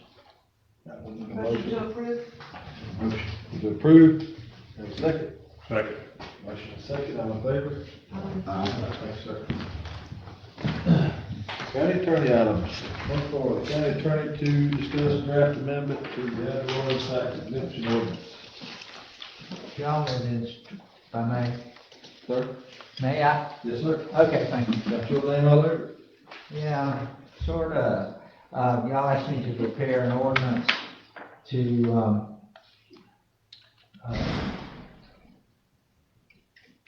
that, is provided to, I drafted this ordinance. Let me just read you the title of it, and then y'all can tell me whether you want to advertise or not. An ordinance of the Board of County Commissioners of Taylor County, Florida, amending ordinance number 2009-08, Taylor County Code Article 2, Section 70-31, which provides that an eligible business which has received an economic development ad valorem tax exemption fails to pay its ad valorem taxes for a whole year may terminate said exemption by the passage of an ordinance repealing said exemption, providing a severability and providing an effective date. So I'm the one that put a whole year on there. You don't want, I don't think you want to piecemeal it. But all you gotta do if you want to have the public hearing is just tell the notice has been prepared. There's a notice attached to it. And if you want to advertise it, just tell us to get it advertised, which would be Ms. LaWanda. If you don't want to, then throw it in the trash.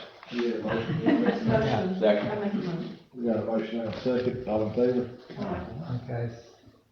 25, the county attorney to discuss draft ordinance to repeal the Taylor County Economic Incentive Program.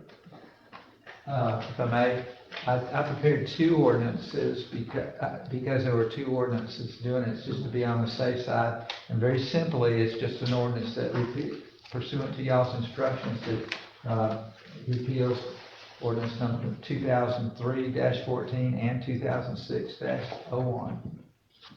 That's the incentive, you know, I think y'all decided that you wanted me to prepare that, and I did that. So we've got notices, so, just tell Ms. Luana to advertise, if that's what you want to do. Got a motion? Got a motion, a second? Second. A second, all in favor? Chairman, I want to go back with regard to your, changing of the number of people. Is that done, wasn't that by ordinance? That we, have 7 on there? I believe so. So wouldn't it be that we need to prepare an ordinance to reduce it from whatever it was, 7 to 5? Yes, sir. So you want me to amend my, motion then to ask the attorney to, prepare the ordinance to change it? So we have amended motion, well, this is a section of the land development code. Well, I think you, What I was saying was that y'all did it and just, and an ordinance created the,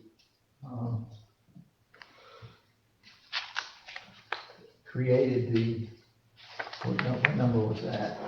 It's section 4282. I believe that was the intent of the item. Yeah, it says the board to consider approval of request to amend section 4282 of the Land Development Code to reduce the number. So we gotta pass an ordinance to reduce. Yeah, so we gotta do it by ordinance because it was, you understand what I'm saying? Y'all understand what I'm saying? And I was listening closely, but not close enough.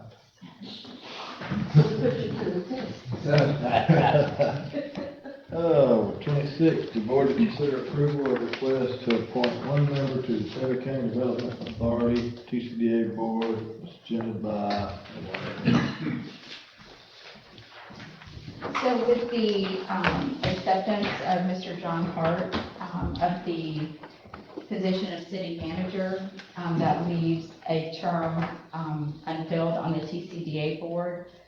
There were 3 applications, one from Ernestine Mitchell, Sarah Benson, 4 applications. Ernestine Mitchell, Sarah Benson, John Byron, and Jeff Sadler.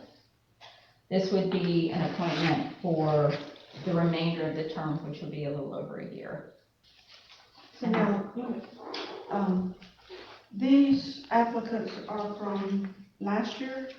How old are these? I believe there's only one from last year, and that's Mr. Bryan. And when did we get the other one? They were more recent. I received Ernestine Mitchell's on March 2nd. I believe it was submitted the end of February. Did we advertise? They advertise consistently on their website. So anyone can apply at any time, fill out an application, and then the applications are just held until there's an opening. And then if the applications are older, then they do reach out to see if these folks are still interested. Okay, so I guess I'm a little bit confused. Have we ever advertised for those positions, or have they always done it? Is that, I believe. I don't remember. Honestly, The reason I ask is because how many people in the public go on their website? I mean, I hope a lot, but, I mean, is it fair? well, we can request that they, I We'll don't, have to table that until we can advertise in the paper. Will that give the best or greatest opportunity for candidates?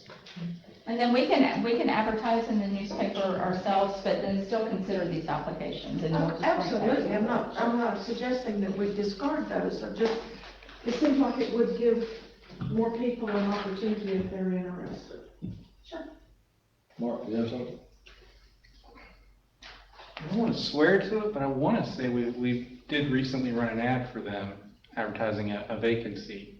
And I'm going to see if I can try to find where that was in one of our recent papers, or if I'm just imagining it. I know I said it because, like I said, I'm fairly certain I did remember seeing that ad, because I was wondering why they had an opening. It would have had to have been very recently. You want to give me a minute or two, I can try to see if I can find where that was. Well, I can go on to the next item if you want. And that's it to the board, I can just quickly look. We'll move to, 27, I guess we can come back to this. The board to consider amending the memorandum of understanding with the Taylor County Baseball Association. So the Taylor County Baseball Association has requested an amendment of the existing MOU to remove the provision that they will provide volunteers for concession sales. They have a lot of children that they are providing. They have a reported number of 256 children who have signed up so far, and they do not feel like they have sufficient volunteers. We are budgeted for sales for this next year for the purchase of food and beverages. We, as of right now, have a sufficient number of concessions employees. The only night during the week that I do hesitate is Friday night. That can be difficult to have people come and work. But we have explained that to the TCBA board and just let them know, we may need some help if we don't have enough concession workers for Friday nights. But we'll do the best that we can. Would they volunteer on that night, you think? They would. They would folks to. I think they've just got a lot going on. The first year, they had a lot going on getting it all set up, and I think they've just struggled in getting coaches this year. So they're just trying to get something off the start. They can't get coaches, they can't get people, so they're just trying to get a little help. But they're willing to help on that night, the Friday night, you could be short-staffed. And they originally sent the request in December, and we waited until much closer to the start of the season to make sure we had enough people hired that we felt like we could provide the employees, and to see if they could possibly recruit more volunteers. But the last time I checked with them, they were still struggling with volunteers. Yeah, and that's going back to what Commissioner Moody said not long ago. You can't hardly get volunteers anymore. What are you gonna pay me? Huh? What are you gonna pay me? That's what they do. Do you need a motion for that, or, so I'll make a motion to approve.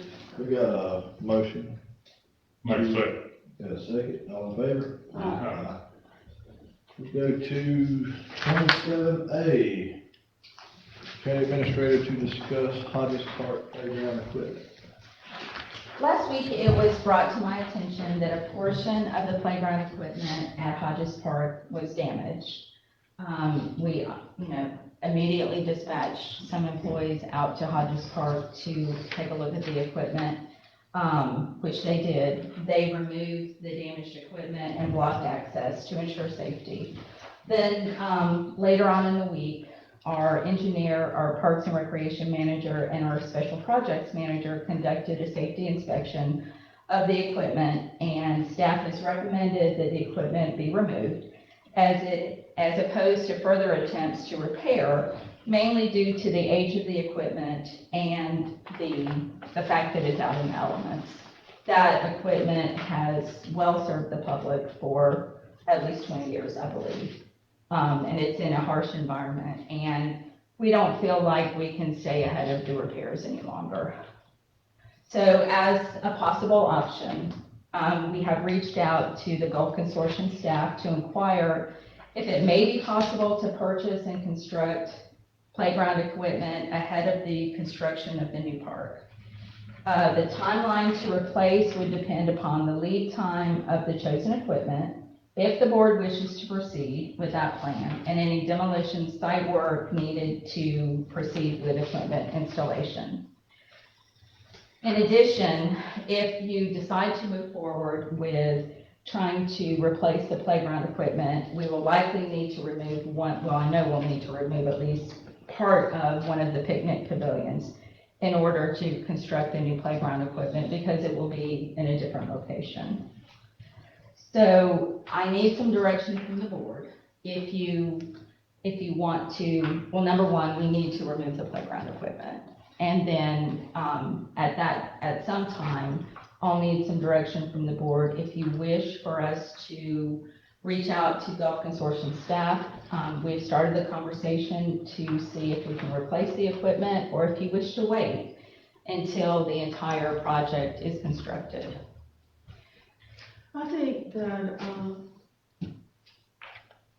I don't think we have any choice but to carry on what we have. That's pretty much a given. Yes. And so the question then remains, do we go ahead and, purchase the new equipment that we were gonna purchase at the time of the renovation? So that's the question, right? Yes, ma'am, and I don't necessarily need, an answer tonight. We can talk about it at the workshop if you want some time to think about it. It's just a matter of timing. Yeah, well, I mean, there's different ways to look at it. The public has, got used to having playground equipment, and if you look around, it'd be hard to find another beach area like that has playground equipment. So I think that our citizens have been fortunate that we have provided playground equipment, and we intend to continue doing that because that was part of our original plan with the renovation of Hodges Park. My only concern, well, there's two concerns. If we don't replace it, you're going to have your ear bent a lot. If we do replace it ahead of time, are they going to respect that new equipment versus if we waited until we did the whole new park, hoping that people would see a nice, brand-new renovated park and be more respectful of our property? That's my only concern, is if we go ahead and put it in with everything else that looks like it's from another world, are they going to continue to do what they've been doing versus if it's all brand new, would everybody be so impressed and so thankful that they would take better care of it? That's my only concern. My question would be is if we chose to go ahead and replace the playground equipment now, how quick would they do that? 'Cause I just don't think it would be a good idea to start tearing down pavilions and all going into the heat of the season. I just think that. Well, what we can do is we can explore that possibility with the Gulf Consortium, and we can also look at the lead times to purchase playground equipment, because it could probably vary from something that's available immediately to taking months. And then, of course, we'll have a better idea of the timing of any demolition activities and site prep. And I should know fairly quickly I think we would be allowed to move ahead with replacing the playground. But I think we'd have a better idea of the actual possible timeline if the board wants us to take a look at that, and then I could update you. I don't think that decision needs to be made tonight. I just want you to have an opportunity to think about which way we can go. And you may wish to wait to see what the lead times are and the timelines are. Do you think you looked at it real close, what do you think, is there danger there right now? Yes, sir, if I'm not mistaken, it was put in place in 2007. We had a pretty significant rebuild in 2013. It is a recycled plastic structural members. And what's happening is, as we find places that are cracking or breaking, we're stiffening those, which makes the balance of the portion that much weaker, and that's where you're seeing it. So we're chasing our tail every time when we do this stuff. It's getting down to the point that it can't handle non-appropriate age group people. I walked all over it. I shook everything. I found a couple of places that we fixed in the meantime until we could bring this to here. Can it handle people my size getting up there and using it the way they're not supposed to? No, it can't. And we can't control It that. needs to go down soon then. It needs to Yes. be demoed. And just to a point that you had brought up, we will make different decisions on the replacement to where instead of, the recycled plastic type members, we'll go to a powder coated steel member that has a little bit more rigidity and can withstand the non-age appropriate use that we know it's gonna happen. Oh, yeah. They're gonna go down there and get on it to ensure that it's there. We need some signs, when we do put it in at whatever time, but I will tell you another thing to consider too, is, having to tear down part of one of those pavilions, because if you go down there during the summer, those things are full of people trying to get out of the hot sun. And there's usually more people under that pavilion than there are over there when the sand is hot, playing on the playground. So this is what we will do, Ms. Spiegel, is, and I mentioned this to the Parks and Rec Director and the Special Project Manager, I'll look to see what the extent of whatever the playground structure is and to see how much it will impact that east pavilion. Chances are the roof structure is going to have to come down, which gets rid of the shade aspect that she's talking about. But it may be that we can leave part of that and leave a couple of the tables intact to where you have seating capacity, but not necessarily covered seating capacity. The plan that you have in front of you only has 8 tables underneath it. There are 6 under each of those now. So you're talking about losing 2 from what you are intending to have your eventual plan accommodate. It's not the tables necessarily that I'm referring to as much as the shade. That's what people are looking for when they're down there, is to get out of the sun. Even the children will, you'll see moms with their babies and put them up under the shelter to get them out of the hot sun. So that's, to me, a real consideration to eliminate one of the shelters that does provide shade versus putting in a playground where it's gonna be hot. I have a couple questions. With the reduction from 2 pavilions to 1, what does that look like in respect to square footage of coverage? Cuts it in half. So it's the same size pavilion? Yes, sir. So the building that's drawn here is the same as the size of both of those that are there? No, I thought you meant, what's there today, you take one out, you got half left. And what will be in the renovated park? What is the difference between the square footage of? I don't remember the roof coverage, if that's what you're talking about. I understand there's almost so many tables, but I'm trying to understand at the same time, the square footage of coverage. You can look, because that drawing is overlaid on an existing aerial. It is bigger than one of them, but I don't know that it's the same square footage as 2 of them. But remember, we were adding the water side, the smaller pavilions.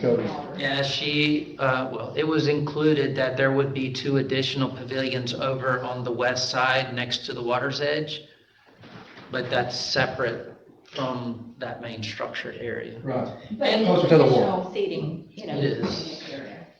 But that's separate from the beach area, as far as the sand area, it's down on the water line itself. Yeah, and the only other thing that I would suggest that you could do is if you were to remove the playground that's there with the intent of putting the new playground in that same location, it would just require that where the kind of your boardwalks as well as the restroom, all of that has to be kind of reconfigured in the overall site plan to leave it where it is. That's not to say that you can't do it. My thinking was to put the playground a little more central to the park, is why I moved it over to the east side of the pavilion versus it being where it is today. If that's not desirable, I don't care where we put it, I'll put it out in our parking lot. Is there a way with respect to the interim and understanding, I know the lead times are a great question, I'm not meaning that as a hard number, but I do think if there's a way that we can provide some sort of equipment for this season, more safely, then. So I'll let you. As long as it's not counterproductive to the sense that you say, well, yeah, we've got this equipment here, but you would have accomplished the same thing by going this way. Absolutely. So I did start looking around at some potential pieces of equipment, trying to get an adequate size, an adequate age group. One of the ones I looked at and I relayed to her, it had a 14-week lead time. In the 14 weeks that, from when you pull the trigger, that's when you're going to be able to receive this. Installation typically only takes about a week at most. You've got to put some foundations and then they start slapping it together pretty quickly. What can happen in that time you're waiting for that structure to arrive is when you start doing your demo and preparation. So it's not lost time or time shifted. Hopefully we won't have to wait that long, but if you think about it, 14 weeks is 3 months. We're in March, April, May, June. That's pretty on top of it. That's the best case scenario versus trying to get it in August. And I'm not going to tell you that we won't get a 20-week lead time, but that's just one of them that I saw, and I knew that things weren't necessarily shelf ready. So it'll really be dependent on which one we choose to put down there, and I really don't want to make that decision by myself. I'd rather spread the accountability. I'm happy for you guys to offer some that you feel is desirable for that location, and we will put them all in one basket and say, okay, this one's the best. Mr. Chair. Another concern that I have is if we go ahead and put brand new equipment in, and then when we come to the point of demolition and reconstruction, and we've all been around construction workers before, I'm afraid, or I am concerned that this new equipment could very well get damaged during all that demolition, and we have to have this project finished by December of next year. So we only have a year and a half to get it done. We're already talking about best case scenario, we get equipment 3 months from now, and the way things have been with everything else I've ordered, that's been longer. You order something now and see how long it takes you to get it. So there's a probability that this equipment would not be ready in June. And like I say, we still have to have this thing done by December of next year. So would it be that bad to hold off on the equipment until we can go ahead and do the demolition and construction and do it all at one time? I'm irrelevant. I really don't care. If you guys want to build If you had that accomplished and that phase was done, then you could focus on the other renovation. We can adequately separate any portion of this project from the impacts or the effects of construction activity. That's not a problem. And you just put clauses in there that if a crane mishap went over and damaged a portion of it, that's why they have insurance. They replace it. So if you guys want to deal with any public response for removing this and not having a plan to replace it until it's time to do the entire project, we are okay because it just lessens the caseload between now and then. You just need to tell us how you want to handle it. Well, what happened with sand buckets and shovels? Amen. I took my children down there for years with a bucket and a shovel.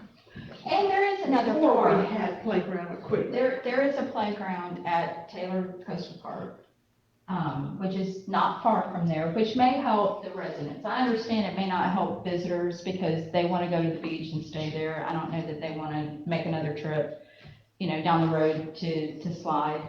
But, we do have another playground very close that may help some of the residents in the area. That's Just as right. food for thought. And just so everyone understands, we've explored many options. For Kenneth, I've asked him about 100 questions, but from what I understand, it is not a possibility to try to relocate existing playground equipment, because there's a lot more that goes on underground than what we see, and it may also inhibit the ability to put it back at some time. It may be difficult to reassemble it if we try to move playground equipment from one location to the other.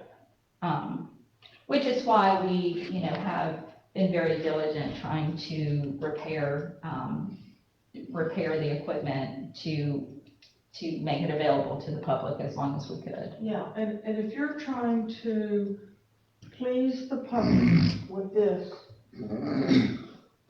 I'm telling you, you're gonna have just as many people to complain that you don't have a shelter to get under as many people as you will have that will complain about the playground equipment, being there. Wow. Safety reasons, though, we really need to remove it. Well, absolutely we do. And- That's not, that's. And the foundations of it, and getting nothing sticking That's up. right. Somebody fall hurt themselves on, people gonna run and play out there, throw the ball, what have you. Right. So we might as well just get it out there, and if it takes the next year to get it, that's the best safe way.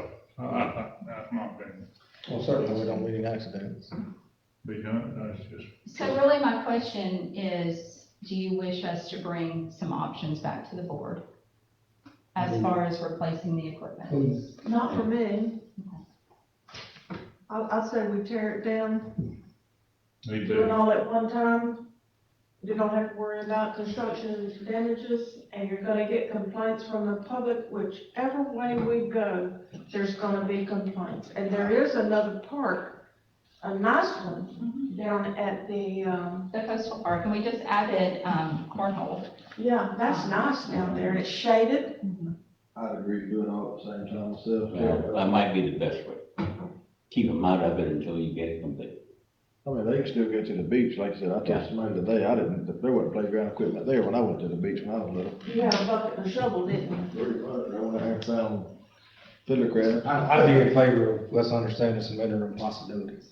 That's Lamborghini, better be careful with it. They see me right out in the water when we got to the beach, that's where I went. So do we need a motion for anything? I make a motion that we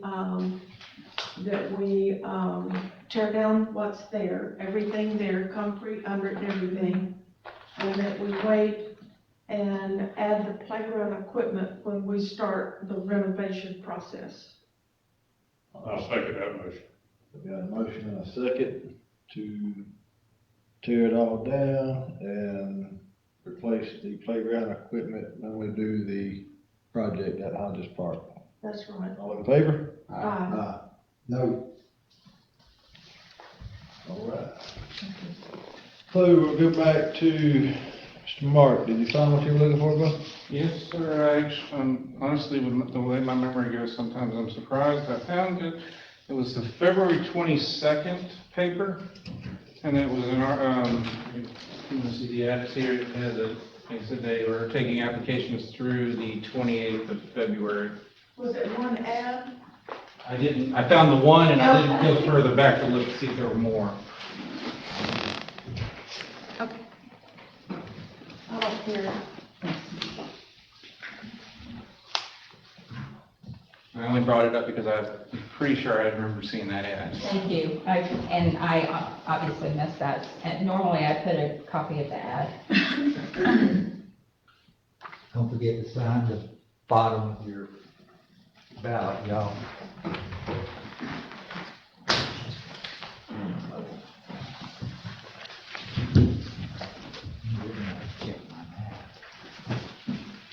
Yes, sir.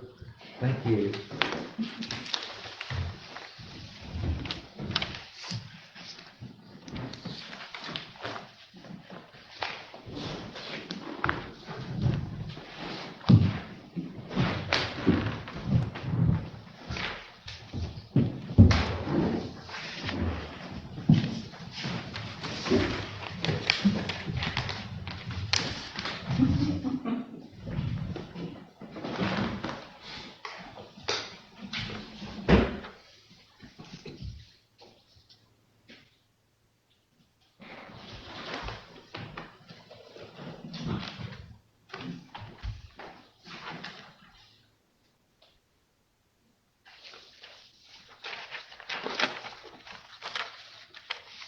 Anyway, do you want us to move on while you calculate? Yeah, I just let Mr. Lee finish up.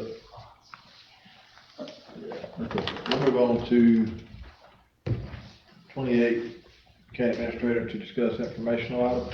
Just two quick items. I was privileged enough to spend one day last week at the Capitol. Commissioner Newman was there as well. We met with Senator Simon's aide, and we met with Representative Schoaf. And I'm feeling very hopeful about our projects. And we should start being able to track those maybe later this week, it looks like. We also discussed some troublesome bills, and I feel very fortunate to have the legislative representation that we have. Both offices were very receptive to any of our comments, and I appreciate that. Also, we do have a softball tournament scheduled for April 1st. Do you know how many teams we have now? I did not pull it up and see, I think there was. I looked at it. 12, okay. But that was a week and a half ago, so.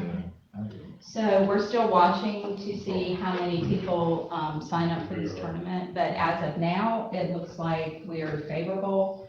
And because that is the weekend of a chamber event, Mark, which one is that? The Bluegrass. Bluegrass, thank you. We have one food truck who has committed to helping us out at the sports complex. So I will keep you posted as far as if that moves forward or not.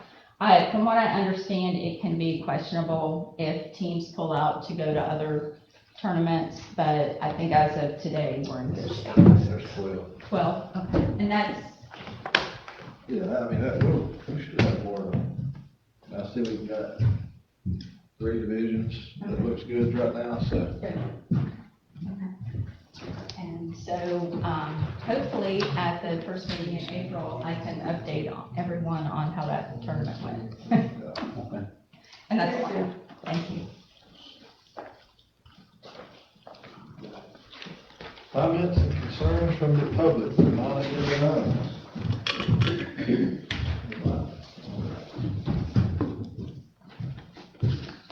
Need a little bit longer?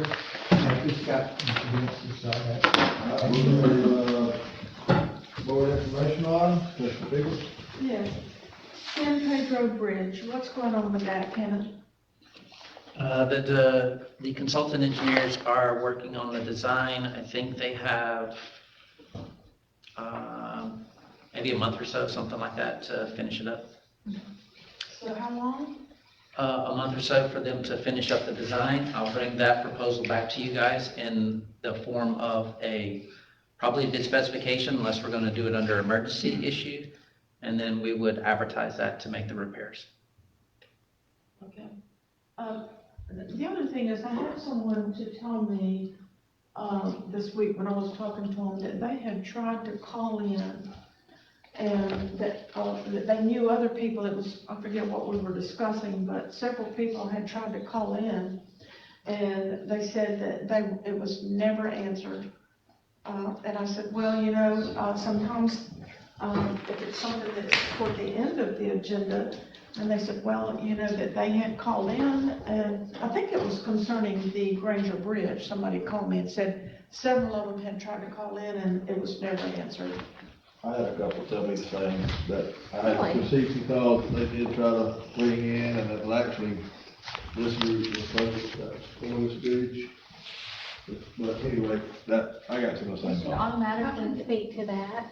The hands come up when they press was it star I 5? think so. And we did have one caller that pressed the star 5 on a tabled item. So we didn't, and then the other person who raised their hand hung up before you got to the point where you were letting the public speak on But the are you item. saying that they could not connect to the call? They didn't say, he didn't tell me that like anyone that didn't answer, they just said that it wasn't, they couldn't get, somehow they couldn't get through to the option 2 calling. They were on the phone, but they couldn't get through. So they could not hear what we were saying? They could hear, but they couldn't get through to be able to speak, they wanted to speak. but they couldn't That's, speak. I mean, I don't know if you talked to the same person, but they said the words that they used was, we couldn't get through. I don't know exactly what that means, but bottom line, they couldn't speak and they wanted to speak. Well, when they raise their hands, we do not unmute until the chair asks for comment.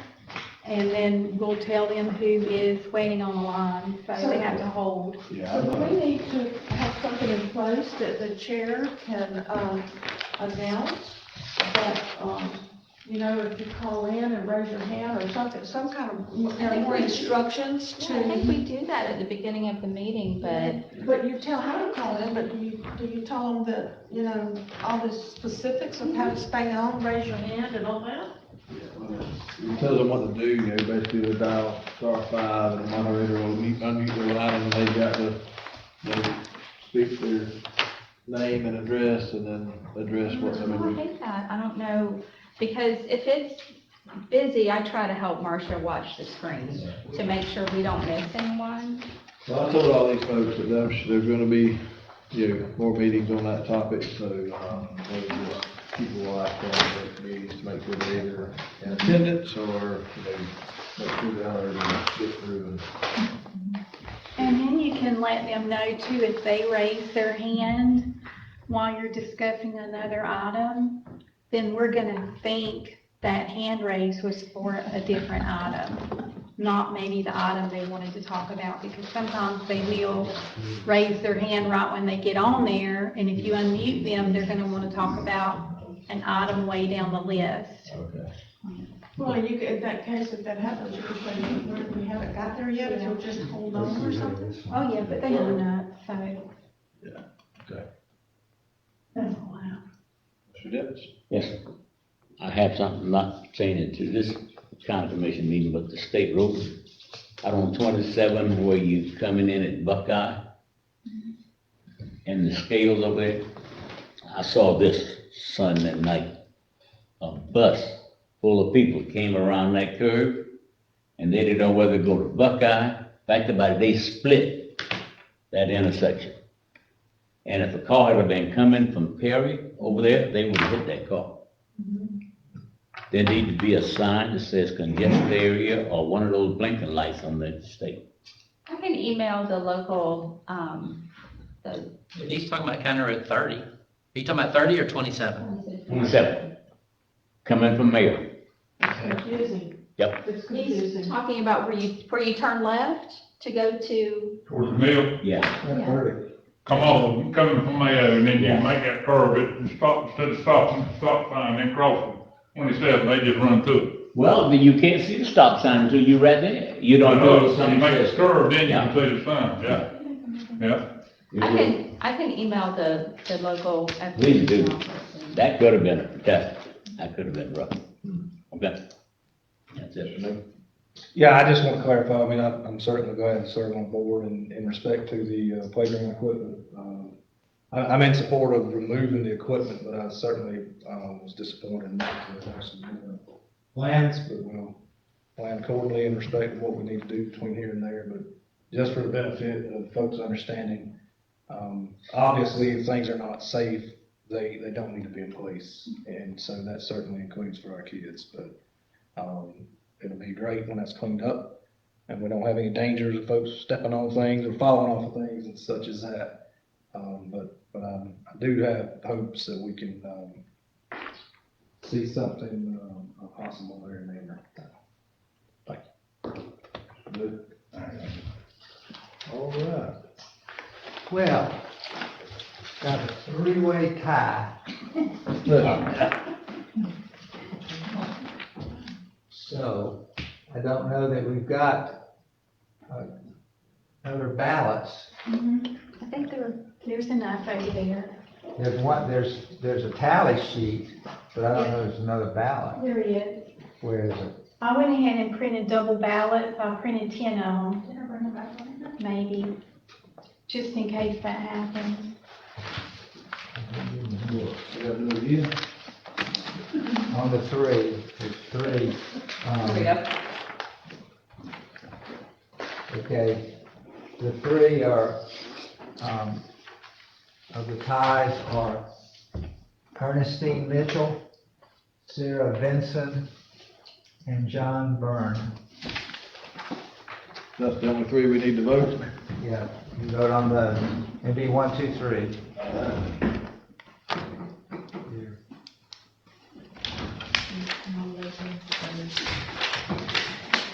First vote.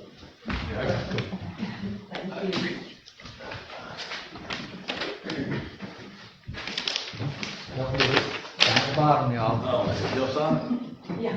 Down the bottom. This is yours? Yes, sir. Thank you. Thank you. Okay, here we go.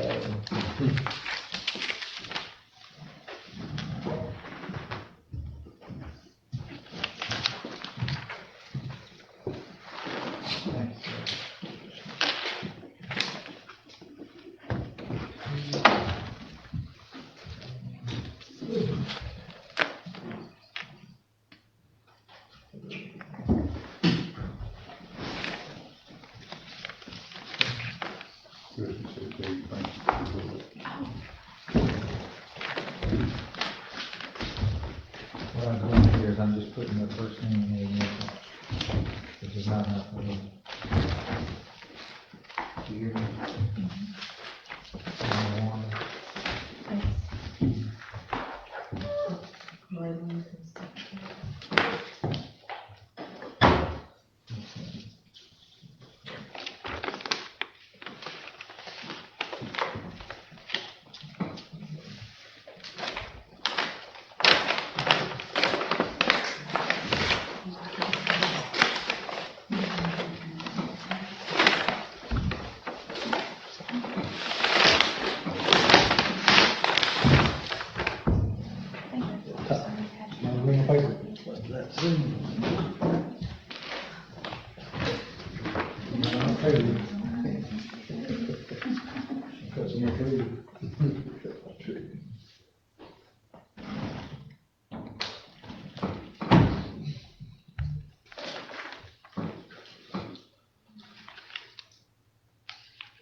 You only need to vote for 3.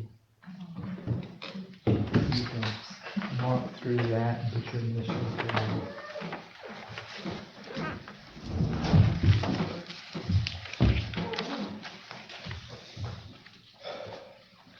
You need to bring me that first vote back because I didn't sign it and date it at the bottom. Everything's right there. The first vote, oh, okay, all right. It's all one sheet down on mine. It's just one of my sheets, okay.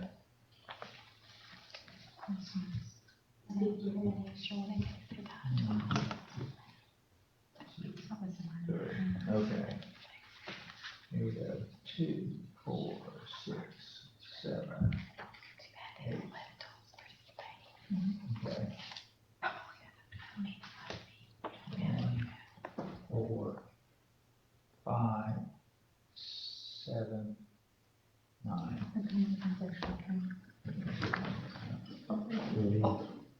3, 4, 7, 10. All right, you call me. Okay. Math right? The math is correct. Okay. It's higher math, you know.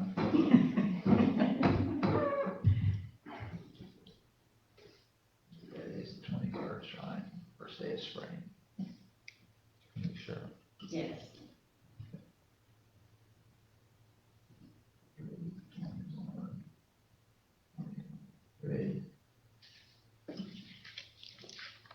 Ernestine Mitchell. I will send her a letter. If y'all wanna check them, check our math. All right.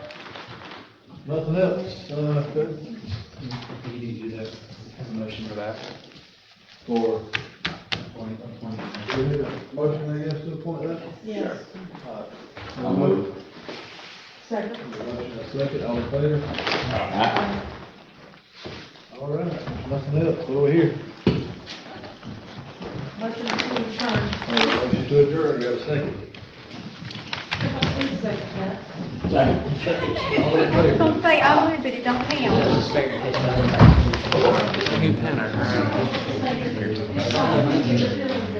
Oh, I can't, too bad. I'm all right. Oh, no, hey, I have been.